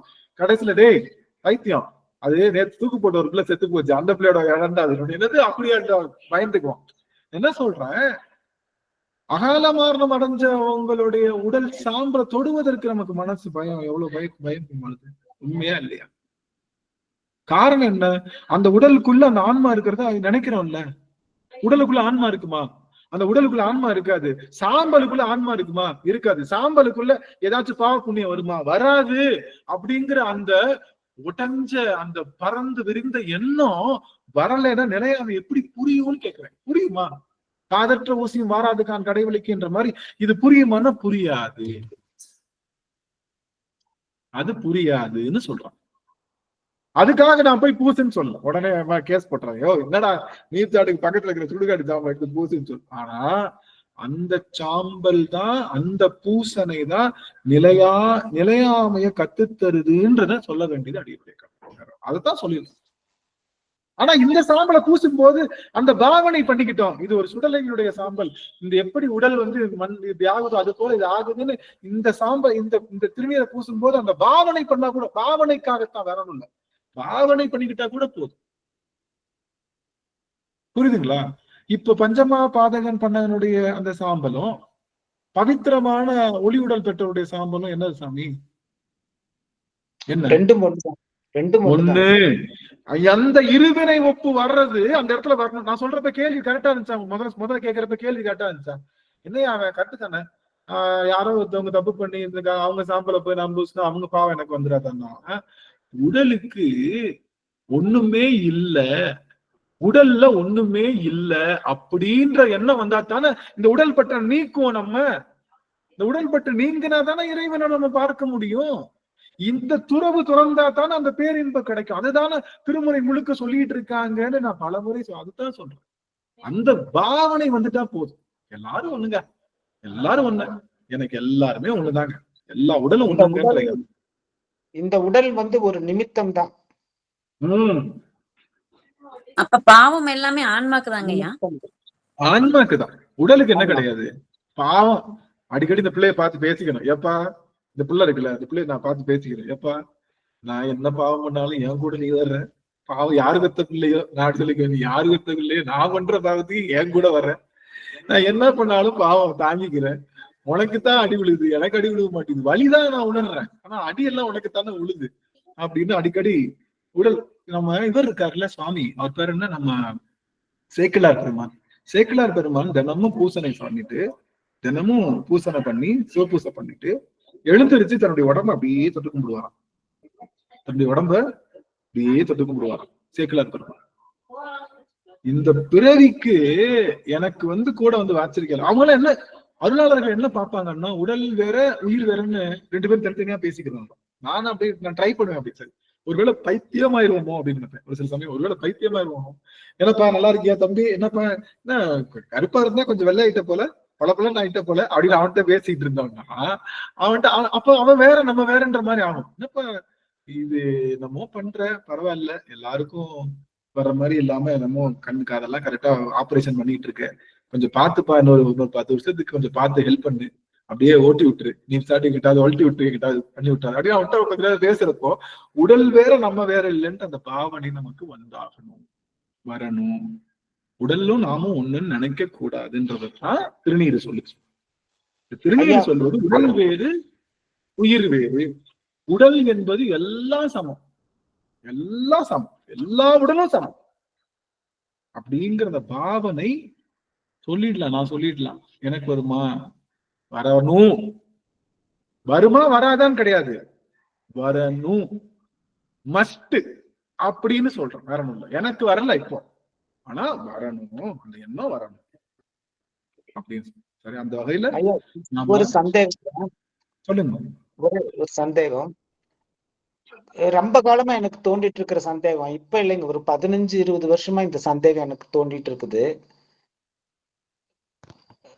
பல நேரத்துல வந்து இந்த தியானம் பண்ணி எழுந்திருக்கும் போது ஒரு உணர்வு உள்ளூர ஒரு உணர்வு தோண்டிட்டே இருக்குது. நான் வந்து இந்த உலகத்திலேயே இல்லைங்க, எங்கேயோ இருக்கிறேன், அந்த இடத்துல வந்து இந்த உலகத்துல இல்லைங்க, எங்கேயோ ஒரு இடத்துல இருக்கிறேன், அங்க அந்த உலகத்துல இருந்து காணக்கூடிய கனவுல வந்து இங்க இருக்கிற மாதிரி ஒரு நினைப்பு வந்து பல காலத்து தோண்டிட்டு இருக்குங்க. இன்னும் எனக்கு ஒரு பெரிய சந்தேகமாவே இருக்குங்க, இன்னும் பல நேரத்துல தோணுதுங்க இந்த சந்தேகம். ஏதோ ஒரு உலகத்துல வந்து ஏதோ ஒரு உலகத்துல நான் தூங்கிட்டு கனவு கண்டுட்டு இருக்கிறேன், அந்த கனவுல இங்க இருக்கிறேங்க. உண்மை, அதுதான் உண்மை, அதுதான் உண்மை. இந்த நாம இங்க இருக்கிறதான் கனவு, இறைவன் திருவடியில இருக்கிறோம் இல்லையா, அதுதான் உண்மை. அங்க இருந்துகிட்டு நம்ம இந்த உலகத்தை யோசிச்சுட்டு இருக்கோம், அதனால இங்க இருக்கிற மாதிரி. இந்த அவதார் படம் பாத்துறீங்களா, அவதார்ல இங்க இருந்துகிட்டு அங்க ஆப்ரேட் பண்ணுவாங்கல்ல, இங்க இருந்துகிட்டு அங்க ஆப்ரேட் பண்ற மாதிரி நாமெல்லாம் அது சரவணையாவும் நானும் பேசியிருக்கோம் இந்த விஷயத்த. ஐயா இந்த கனவு முடிஞ்சுன்னா அந்த நினைவு வாழ்க்கை வந்துருங்கய்யா, பெருமானுடைய திருவடி நினைவு வாழ்க்கை. இந்த கனவு மூடிடுச்சுன்னா அந்த நினைவாழ்க்கை வந்துருங்கன்ற மாதிரி சொல்லுவாங்க. அதனால அது நல்ல ஒரு பாவனை, நல்ல பாவனை சுவாமி. அதெல்லாம் வந்து ஒரு பற்றற்ற பாவனை. நான் என்ன சொல்ல வரேன்னா, பற்றுக பற்றற்றான் பற்றினை அப்பற்று விடற்க. பற்றுக பற்றற்றான் பற்றினை அப்பற்று விடற்கன்ற மாதிரி இத சொல்லுவதுதான் சைவத்தினுடைய ஆணி வேறே. இத நான் சொல்லாமலே நான் வச்சுட்டே இருந்தேன்னா நான் வந்து சரியா நான் தான் குருநாதர் மூலமா சரியா நான் போகலன்னு அர்த்தம். இந்த நிலையாமையை உணர்ந்து கொண்டே இருக்கணும்னு நினைச்சு பாருங்க. நாவுக்கரச பெருமானுக்கு சரியா சொல்லல யாரும், திருநாவுக்கரசருக்கு. இந்த திருநீர் பூசறத சரியா சொல்லி கொடுத்திருந்தா கூட போயிருக்க மாட்டாரு. எங்க போயிருக்க மாட்டாரு? சமணத்துக்கு போயிருக்க மாட்டாரு. சமணத்துல பார்த்தா என்னம்மா நிலையாம, உயிர் கொல்லக்கூடாதுன்றாங்க, அது பண்ணக்கூடாதுன்றாங்க, தலைமுடியெல்லாம் பறிச்சுக்கிறாங்க, பல்லு வளர்க்கறது இல்ல, குளிக்கிறது இல்ல, அவங்க ட்ரெஸ் போடுறது இல்ல, நடக்கிறப்பெல்லாம் என்ன பண்றாங்க, இது பண்றாங்கன்னு சொல்லி போயிட்டாரு அவரு. சொல்லியிருந்தா எப்பா இந்த ஒரு வார்த்தை திருநீற்றினுடைய சிறப்பை சொல்லியிருந்தோம்னா இந்த மாதிரி பாவனை, இந்த மாதிரி ஒரு விஷயம் எந்த சமயத்துல இருக்க முடியும்? எந்த சமயத்துல இருக்க முடியும்? எல்லாருடைய சுடலை பொடியும் எல்லாருடைய உடலும் ஒரு நாள் அழிவுக்குரியது. உடல்ல எந்த பேதமும் இல்லைன்ற அந்த மனப்பாவ இன்னைக்கும் சுடுகாட்டு பக்கம் போனா என்ன பண்ணுவோம்? வண்டி போச்சுன்னா எங்க அம்மா ஒரு நாள் துப்பிக்கும், அது போறப்ப 2 இதை போட்டுக்க, 2 இதை போட்டு அது பண்ணிக்க இது பண்ணிக்க. நீங்க நான் பெருமைக்காக சொல்லல, நீங்க நம்புனா நம்புங்க. இது ஒரு பைத்தியம் நீங்க நினைச்சாலும் நினைச்சுக்கங்க, இது என்ன வேணாலும் நினைச்சுக்கங்க. எங்க மதுரையில ஒரு சுடுகாடு இருக்கு, அணையாத சுடுகாடு. அது பேர் வந்து தத்தநேரி சுடுகாடுன்னு சொல்லுவாங்க. அது வந்து என்னைக்கும் ஏதாவது ஒரு பணம் எடுத்துக்கிட்டே தான் இருக்கும். அது பேர் அணையாத சுடுகாடுன்னு பாங்க. அதுல நிறைய ஆளுங்க இருக்கிறதுனால எங்க தாத்தா பாட்டி எங்க மாமா நிறைய பேர் எல்லாம் அப்பா எல்லாருமே அங்கதான் வந்து பண்ணோம். அங்கதான் பண்ணோம். வீட்டு பக்கத்திலேயே பண்ண சொன்னாங்க ஒரு தடவை. அப்பா எங்க வீடு கொஞ்சம் தூரம். நான் சொல்லிட்டேன் எங்க தாத்தா பாட்டி எல்லாம் இருந்த இடத்துல தான் எங்க அப்பா கொண்டு போகணும், தூரமா இருந்தாலும் அந்த மயானத்துக்கு தான் கொண்டு போகணும்னு சொல்லி அதெல்லாம் பண்ணோம். அப்பா இறக்குறதுக்கு முன்னாடியே, நான் சொல்றது அப்பா இறக்குறதுக்கு முன்னாடியே அடியன் வண்டி மேல பிளைஓவர் போகும், பாலம் அப்படி இருக்கும், கீழே சுடுகாடு, மேல பிளைஓவர் போகும், கீழையும் நம்ம போகலாம், கீழையும் போகலாம், மேலையும் பாலத்துலயே போகலாம். எங்க அம்மா யாரும் வரலைன்னா, என் கூட யாரும் வரலைன்னா நான் வண்டியை கீழே தான் விடுவேன். விட்டு ஒரு ரவுண்ட் அடிச்சுட்டு அப்படியே எங்க அப்பா அந்த காரைக்கால் நம்பியார் பார்த்த அந்த பாடல் வந்து குந்தி கலங்கி பாடல மனசுக்குள்ள ஆவணை பண்ணிட்டு அப்படி ஒரு ரவுண்ட் சுத்திட்டு அப்படி வரும். இது அடியனுடைய போறப்போ அப்படி வரக்கம் செஞ்சு எங்க அப்பா இங்கதான் ஆடிட்டு இருக்கான் அப்படின்னு ஒரு பாவனை செஞ்சுட்டு போவேன். அப்பெல்லாம் பெரிய திருமுறை ஆழங்கள் கிடையாது, இருந்தாலும் அந்த பாவனை செய்வேன். இது உண்மை. இது வந்து அடியார்கள் கிட்ட பொய் சொல்லக்கூடாது. சும்மா ஏதோ சும்மா சொல்லிட்டு இருக்காங்க. இது இன்னும் வந்து நார்த் சைட்ல பார்த்தோம்னா ஒரு மரண ஊர்வலம் போச்சுன்னா அத்தனை பேரும் அங்க வண்டி ஓட்டுறவங்க வண்டி நிறுத்திடுவாங்க, போலீஸ்காரன் அப்படியே நிறுத்திடுவாங்க, எல்லாமே ஸ்டாண்ட் ஸ்டில் ஆயிடுவாங்க. போலீஸ்காரன் வந்து தொப்பியை கழட்டிட்டு நமஸ்காரம் பண்ணுவாங்க. வீதியில போறவனும் நின்னு அந்த பாடி தான் போவாங்க. இன்னும் நம்ம ஊர்ல உண்டு. நம்ம எல்லாருமே தண்ணி ஊத்துவோம்ல, ஒரு உடல் கடந்ததுன்னா வீட்டுல இருந்து வாசல்ல எல்லாம் பண்ணுவோம்ல. எல்லா ஊர்லயும் இருக்கா? எங்க ஊர்ல மட்டும்தானே இல்ல எல்லா ஊர்லயும் இருக்கா? நம்ம எல்லாரும் நீர் விடுவோம். அவங்களுக்கு ஒரு மரியாதை, அந்த உடலுக்கு நம்ம செய்யற மரியாதை, அந்த உடலுக்கு நல்லபடியா போகணும். அப்போ இந்த இருவினை ஒப்பு தெரிஞ்சதுன்னா எல்லாமே வந்துரும் சாமி. அதுதான் சொல்லுவோம், வேற ஒண்ணும் இல்லை. இந்த பாதனை வராம நான் எவ்வளவு பெரிய பக்தி பண்ணாலும் ஞானம், முழு ஞானம் எனக்கு வரப்போறது இல்லை. அதை தெரிஞ்சுக்க, நான் நல்லா படிச்சு எனக்கு எல்லாம் எப்படி அப்படின்லாம் செஞ்சாலும் முழு ஞானம் வரப்போறது இல்லை. இது வருமான்னு கேட்டா வரணும், அதுதான் விஷயம். வருமா வராதான்லாம் கிடையாது, வரணும். வந்தா வருது, வராது. ஆனா சொல்ல வேண்டியது நம்மளுடைய கடமை என்று சொல்லி இந்த வகையில அடுத்த வாரம் கைலை புகுநெறியை நம்ம பேச போறோம். நம்ம வர புதன்கிழமை முடிஞ்சா நடக்கும், இல்லாட்டி வெள்ளிக்கிழமை நடக்கும் சாமி. அதனால கைலை புகுநெறி அப்படிங்கிற அந்த புகுநெறியை பற்றி நாம பேச இருக்கோம். அதனால அந்த வகையில நம்ம வந்து அடுத்த வாரம் நம்ம சிந்திக்கலாம்னு சொல்லி இந்த அளவுல அத்தனை அடியார்களுடைய திருவடி தாமரைகளையும் அடியன் சென்னிமேல் சுட்டி இந்த இன்னைக்கு ஏதோ கொஞ்சமாவது தொட்டிருக்கோம்னு நினைக்கிறேன், ஒரு வார்த்தையாவது தொட்டிருக்கோம்னு நினைக்கிறேன். அதனால ஞான சரியில இருக்கிறவங்களுக்கு நான் இன்னைக்குதான் இதை பேசுறேன், நல்லா கவனிங்க, இன்னைக்குதான் இதை பேசுறேன். 4 வருஷத்துல கொஞ்சம் கொஞ்சமா தான் நம்ம ஏத்திட்டு போற மாதிரி. எடுத்தவொடனே நீங்க அங்க போங்க, எடுத்தவொடனே இது பண்ணுங்கன்னு நான் சொல்லல, அவங்கவுங்க நிலைப்பாட்டுக்கே விட்டு.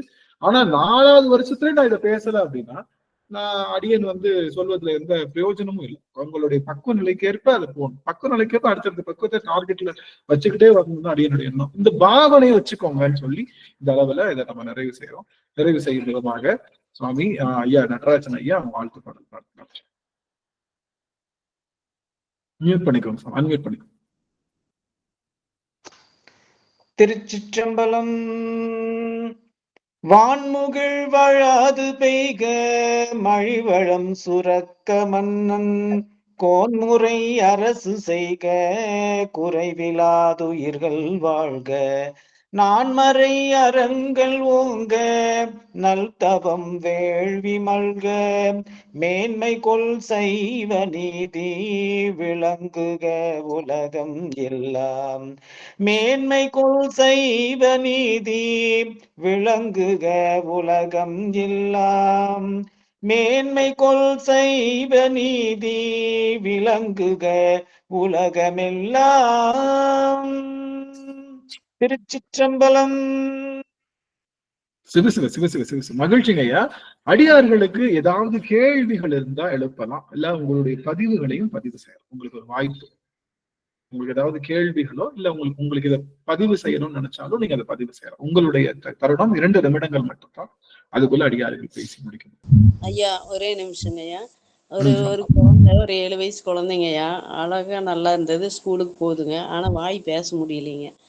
அப்போ எங்க வீட்டுல எங்க அண்ணா நாத்திகர், அவரு சாமி இல்லைங்கிறவரு, அவர் வந்து அட இவ்வளவு அழகான குழந்தைக்கு இப்படி பேச்சு இல்லையேன்னு நாங்கெல்லாம் சொல்லும் போது, இது வந்து நம்மளால ஒன்றும் பண்ண முடியாது, நீங்க சொல்றீங்களே கடவுள், அவர்னால பண்ண முடியுமல்ல, ஏன் அவர் பண்ணல அப்படின்னு கேக்குறாருங்க ஐயா.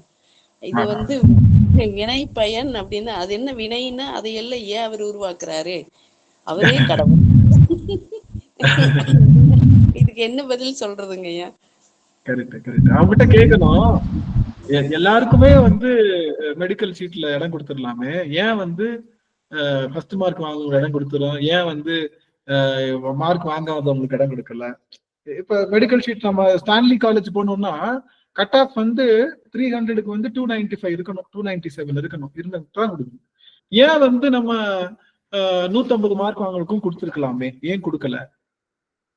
ஏன் அவங்களுடைய மார்க்குடைய அளவுக்கு தகுந்த மாதிரி அவங்களுக்கு நாம கொடுக்கிற மாதிரி. இது ஏன் சாமி வந்து நீக்க கூடாது அப்படின்னா, அவனால அந்த எல்லா அனுபவங்களையும் நாம பெற்றுதான் வரணும். நமக்கு வந்து வினை பயன் என்பது வினை பயன் நாம தான் செஞ்சிருக்கோம்,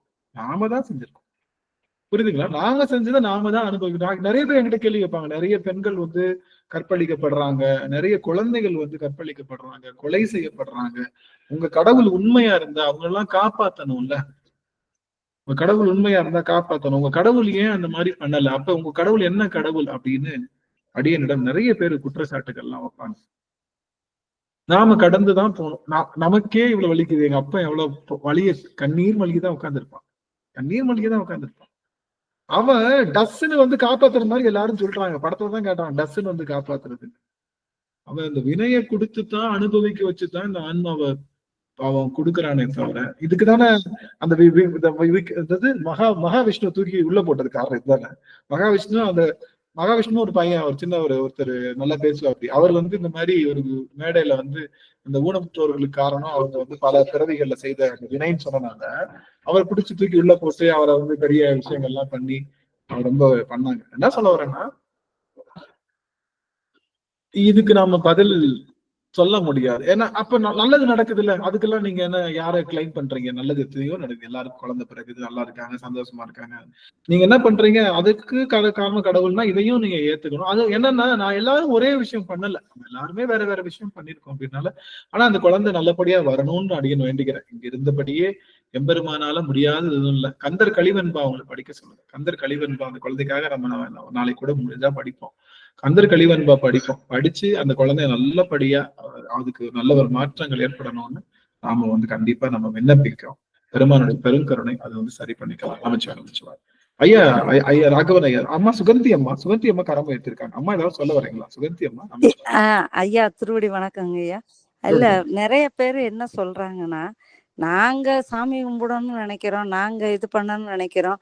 இந்த தேவையில்லாத சிந்தனைகள் வருதுன்னா அதை கொடுக்கறதும் பகவான் தானே.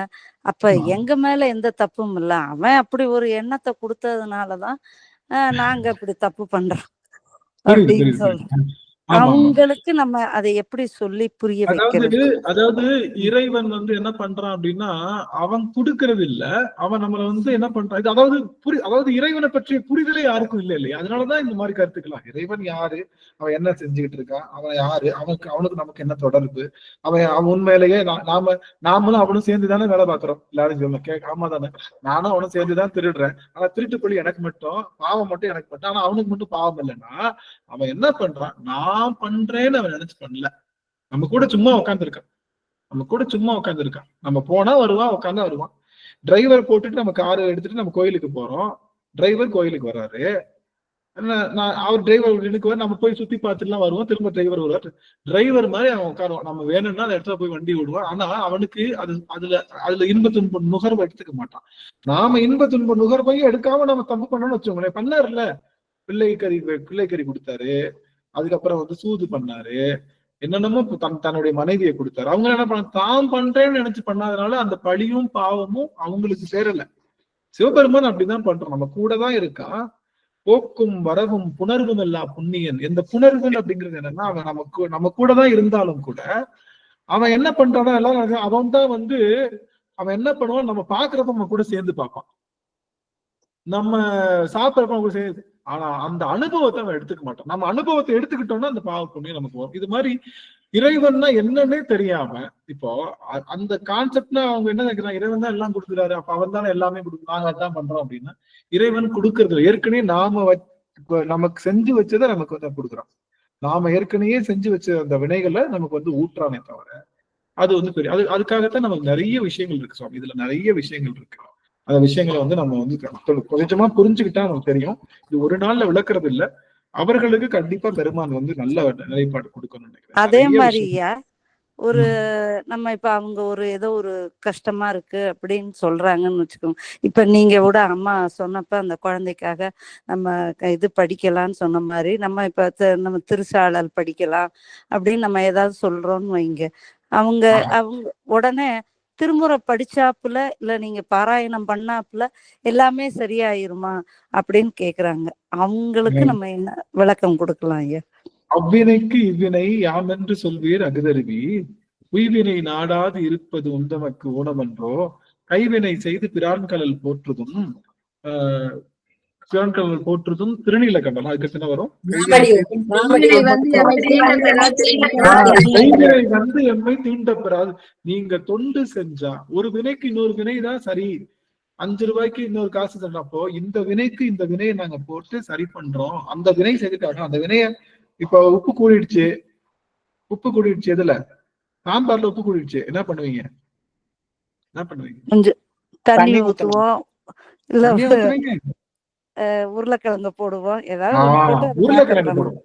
நம்ம உருளைக்கிழங்கு போட்டோம்னா உருளைக்கிழங்கு உப்பு எடுத்துரும். உப்புக்கு உருளைக்கிழங்கு போடுற மாதிரி, உப்புக்கு உருளைக்கிழங்கு போட்டா சரி சமம் செய்யற மாதிரி இது நான் பண்ணது இல்ல, ஞான சம்பந்தருடைய வாக்குன்றனால அந்த வாக்கை பயன்படுத்தி ஞான சம்பந்தர் வந்து எல்லாத்தையும் செஞ்சு காமிச்சிருக்காரு. அவங்க வந்து பிள்ளைய பேச வச்சிருக்காங்க, விடம் தீண்டி அவர்களை உயிர் வச்சிருக்காங்க, எலும்புக்கு உயிர் கொடுத்திருக்காங்க, எல்லாமே பண்ணிருக்காங்க. அது தப்பா அது இல்லைன்னா இன்னைக்கு அந்த பாட்டை எழுத முடியாது சாமி. அவர் செய்யறேன்னு வச்சுக்கோங்க, அந்த பாட்டு எழுத முடியுமா? அது எல்லாரும் எதிர்ப்பாங்க இல்லையா? இது எப்படி நீங்க நடந்துச்சுன்னு சொல்றீங்க? இது இல்லவே இல்லைன்னு அந்த காலத்துல. அதனால இவங்க எல்லாம் எழுதி செஞ்சிருக்காங்கன்றப்ப அதெல்லாம் நடந்திருக்கு. அதனால நாங்க நம்புறோம், கண்டிப்பா இந்த வினைக்கு இந்த வினை சரி செய்யும் அப்படின்னு நாங்க நம்புறோம். கண்டிப்பா அவர்களுடைய வாக்கு சரியாகும். இப்போ நாம கையெழுத்து போட்டு கொடுக்கணும், நாம கையெழுத்து போட்டு 10 ரூபாய் கொடுங்கன்னு நம்ம சொன்னா யாராவது கொடுப்பாங்களா? கொடுக்க மாட்டாங்க. ஆனா கவர்னர் கையெழுத்து போட்டிருக்காரு, நம்மளுடைய ரூபா நோட்ல யார் போட்டிருக்கா? கவர்னர் கையெழுத்து போட்டிருப்பாரு. அந்த கவர்னர் கையெழுத்து போட்டிருந்தா ரூபா நோட்டு செல்லுது. அது போல ஞான சம்பந்தம் கையெழுத்து போட்டாரு, இதை போய் கொடுத்தா 10 ரூபாய் வாங்கலான்னு. அதனால அந்த நோட்டை வச்சு 10 ரூபாய்க்கு வாங்குற பொருள் வாங்குற மாதிரி ஞான சம்பந்தருடைய பாடலை வச்சு அந்த வினைக்கு நானும் இது கொஞ்சம் உய்வு நம்ம தேடுறோம் அப்படிங்கறத நம்முடைய அந்த திருமுறைகளுடைய நோக்கம்.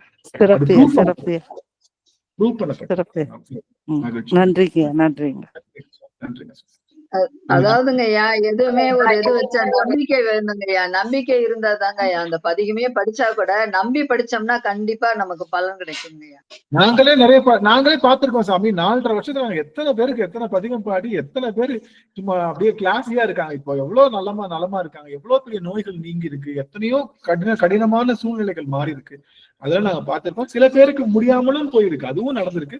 ஆனா சக்சஸ் ரேட் அதிகம் நம்ம கிட்ட, ரொம்ப அதிகமா இருக்கு. அதனால குழந்தைக்கு அம்மா சொன்ன மாதிரி நான் திருச்சாளர் யோசிக்கவே இல்லை. சுபத்தி அம்மா சொன்ன மாதிரி திருச்சாளரும் நம்முடைய வாய் பேசுறதுக்கு பாடக்கூடிய பாடல் தானே. சரி, நாளைக்கு திருச்சாளர் பாடுவோம், எல்லாரும் திருச்சாளர் பாடுவோம். நம்ம எல்லாரும் கொஞ்சம் மானசீகமா வாய்ப்பு இருக்கிறப்போ நாளைக்கு எல்லாரும் அவங்களுடைய பூசணையில திருச்சாளர் எல்லாரும் பாடுங்க அந்த குழந்தைக்காக. அந்த குழந்தை சீக்கிரம் நல்லபடியா திரும்பி நல்ல நிலைக்கு வரணும் அப்படின்னு நம்ம விண்ணப்பிக்கலாம். நல்லது. ராகவன் சாமி ஏதோ பேசணும்னு நினைச்சேன். நன்றி. சிவாய் ஐயா, திருவடி வணக்கம் சாமி. அனைத்து அடியார்கள் திருவடியும் அடியேன் மனமொழி மிகளினாலே வழிபாடு செய்து வருகின்றேன். அடியேன் இன்றைக்கு நடத்தப்பட்ட இந்த அமர்வுகள்ல சிந்திக்கப்பட்ட விஷயமும் கடைசியாக கேட்கப்பட்ட கேள்விகளுக்கும் பதில் ஒன்றாக தான் இருக்கிற மாதிரிதான் அடியேன் அதை அந்த நோக்கில தான் அடியேன் அதை பாக்குறேன். முதல்ல கேள்வி கேட்டாங்க, அந்த கேள்விக்கு நம்ம பதில் சொல்லிக்குவோம். அதாவது, இந்த உலகத்துல நான் கஷ்டப்படுறேன் இல்ல நான் சந்தோஷப்படுறேன் அப்படின்னு சொல்லி நம்ம நினைச்சிட்டு இருக்கிறப்போ, நம்ம திருநாவுக்கரசர் ஒரு பாட்டு சொல்றாரு, என்னில் யாரும் எனக்கு இனியான் யாரும் இல்லை, என்னிலும் இனியான் ஒருவன் உடன் அப்படின்னு சொல்லி சொல்றாரு. எனக்கு நான் தான் சிறப்பான முடிவுகளை எடுக்கக்கூடிய விஷயங்கள்ல எனக்காக நான் தான் சிறந்தவன். ஆனா என்னிலையும் எனக்காக கேர் எடுத்துக்கிறதுக்காக என்னுடைய இனிமைக்காக ஒருத்தன் இருக்கிறான். அப்படி யாரு இருக்கிறான்னா இன்னம்ப ரீசனா இருக்கிறான் அப்படின்னு சொல்லி அவர் சொல்றாரு. அப்போ அந்த ஆன்மாக்களுக்கு இப்போ வந்தி பாட்டிக்கு புட்டு சுமந்துட்டு வரப்போ அவர் சாப்பிட்ட புட்டினுடைய இனிமை யாருக்கும் தெரியல. ஆனா அவர் வாங்கின அடி மட்டும் எல்லாருக்கும் சொல்லுன்னு விழுந்துச்சு. ஏன்னா ஆன்மாக்கள் தன்னுடைய வழியை ஈஸியா உணர்ந்துக்கும். ஆனா இனிமை வரப்போ அந்த ஆன்மாவுக்கு இருக்கக்கூடிய பக்குவத்துக்கு ஏற்ற மாதிரிதான் அது கிரகித்து கொள்ளக்கூடிய தன்மை அந்த ஆன்மாவுக்கு இருக்கும்.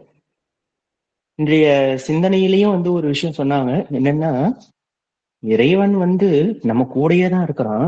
ஆனா நாம நம்மளை உள்முக திருப்பி நம்ம அவனை பாக்குறப்ப அவனுடைய தரிசனம் நமக்கு கிடைக்குது. நம்மளை விட்டு அவன் எங்கேயும் போகல. ஆனா நம்ம என்ன பண்ணிட்டு இருக்கோம்னா, வெளியிலேயே பராக பார்த்துக்கிட்டு இருக்கோம். வெளியிலேயே நம்மளுடைய சிந்தனைகள்ல எல்லாத்தையும் வெளியில திருப்பிக்கிட்டு இருக்கோம்.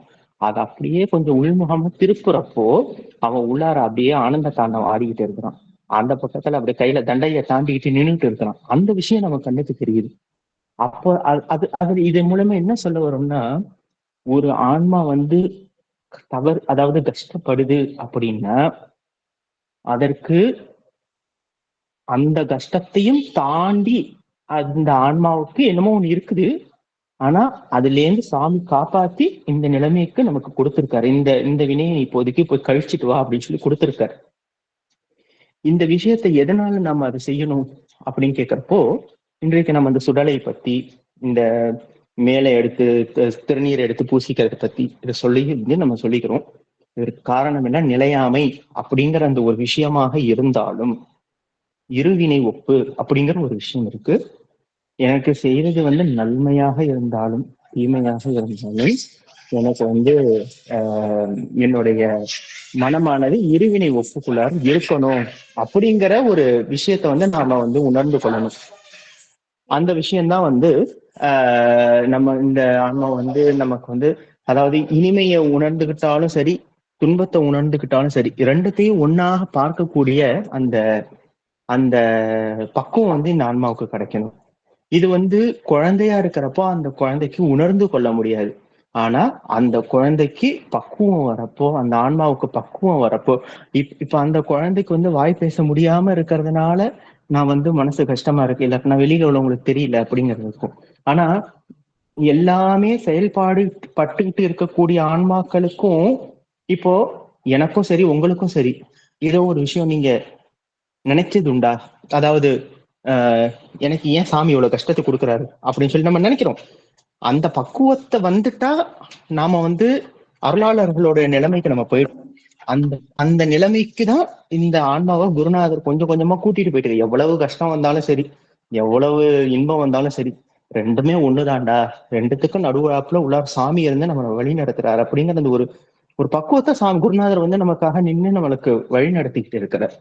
அதனால இந்த இருவினை ஒப்பு அப்படிங்கிறது நமக்கு வந்துருச்சு அப்படின்னா நம்மளுக்கு வந்து இன்பமோ துன்பமோ எந்த ஒரு விஷயத்தையும் நம்மளை வந்து அண்டாது. யாதனின் நீங்கி யான் நோதல் அதனின் இல்ல.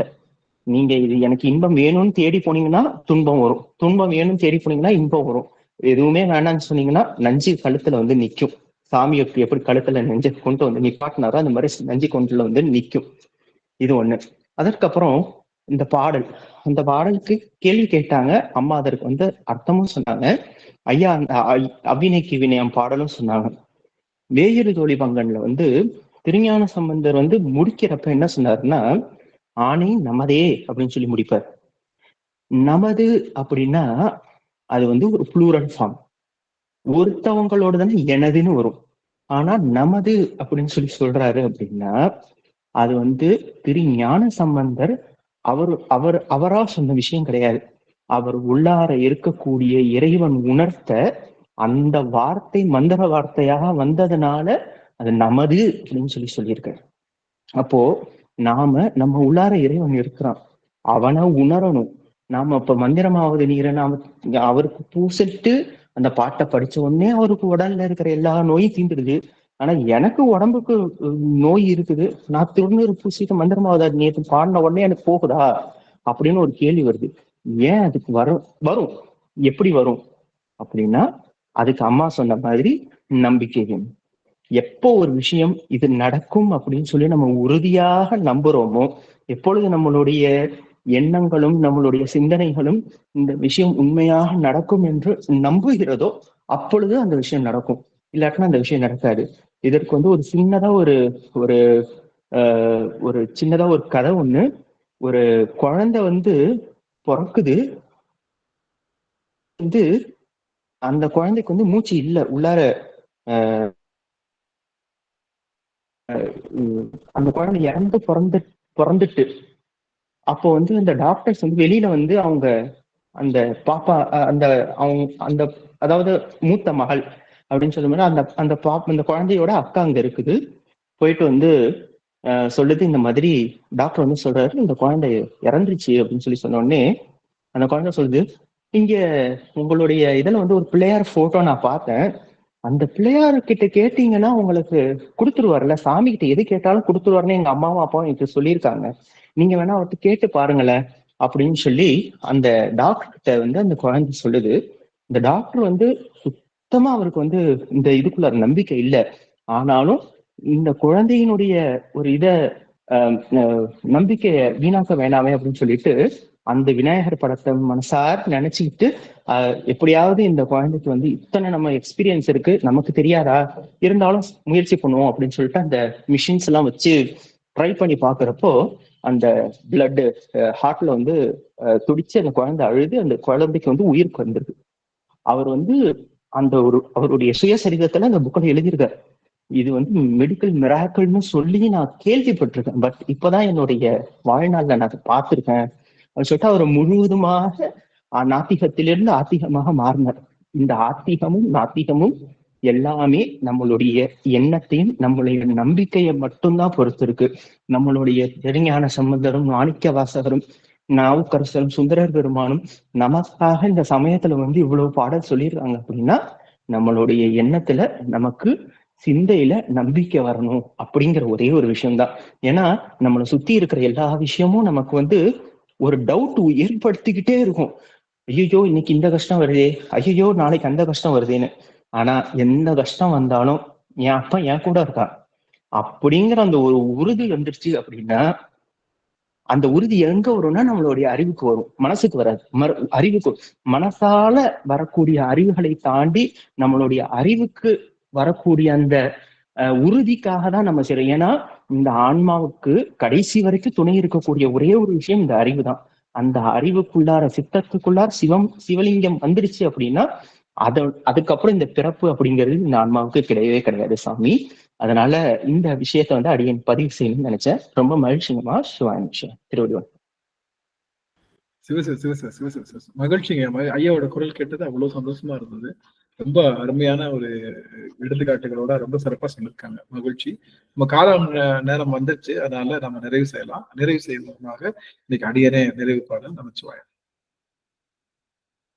வெற்றிவேல் முருகனுக்கு அருள். ஆறிரு தடந்தோள் வாழ்க, அருள்முகம் வாழ்க, வெற்பை கூறுசை தனிவேல் வாழ்க, முக்குடம் வாழ்க செவ்வேல் ஏரிய மங்கை வாழ்க, யானை தன்னனக்கு வாழ்க, மாறிலா வள்ளி வாழ்க, வாழ்க சீரடியார் எல்லாம் மாறிலா வள்ளி வாழ்க, வாழ்க சீரடியார் எல்லாம். வெற்றிவேல் முருகனுக்கு அரோகரா. திருச்சிற்றம்பலம். சரி, அடியார்கள் எல்லாம் உத்தரவு வாங்கிக்கலாம். நாம அடுத்த பதிவுல கைலையும் பதிவு பார்க்க இருக்கிறோம்.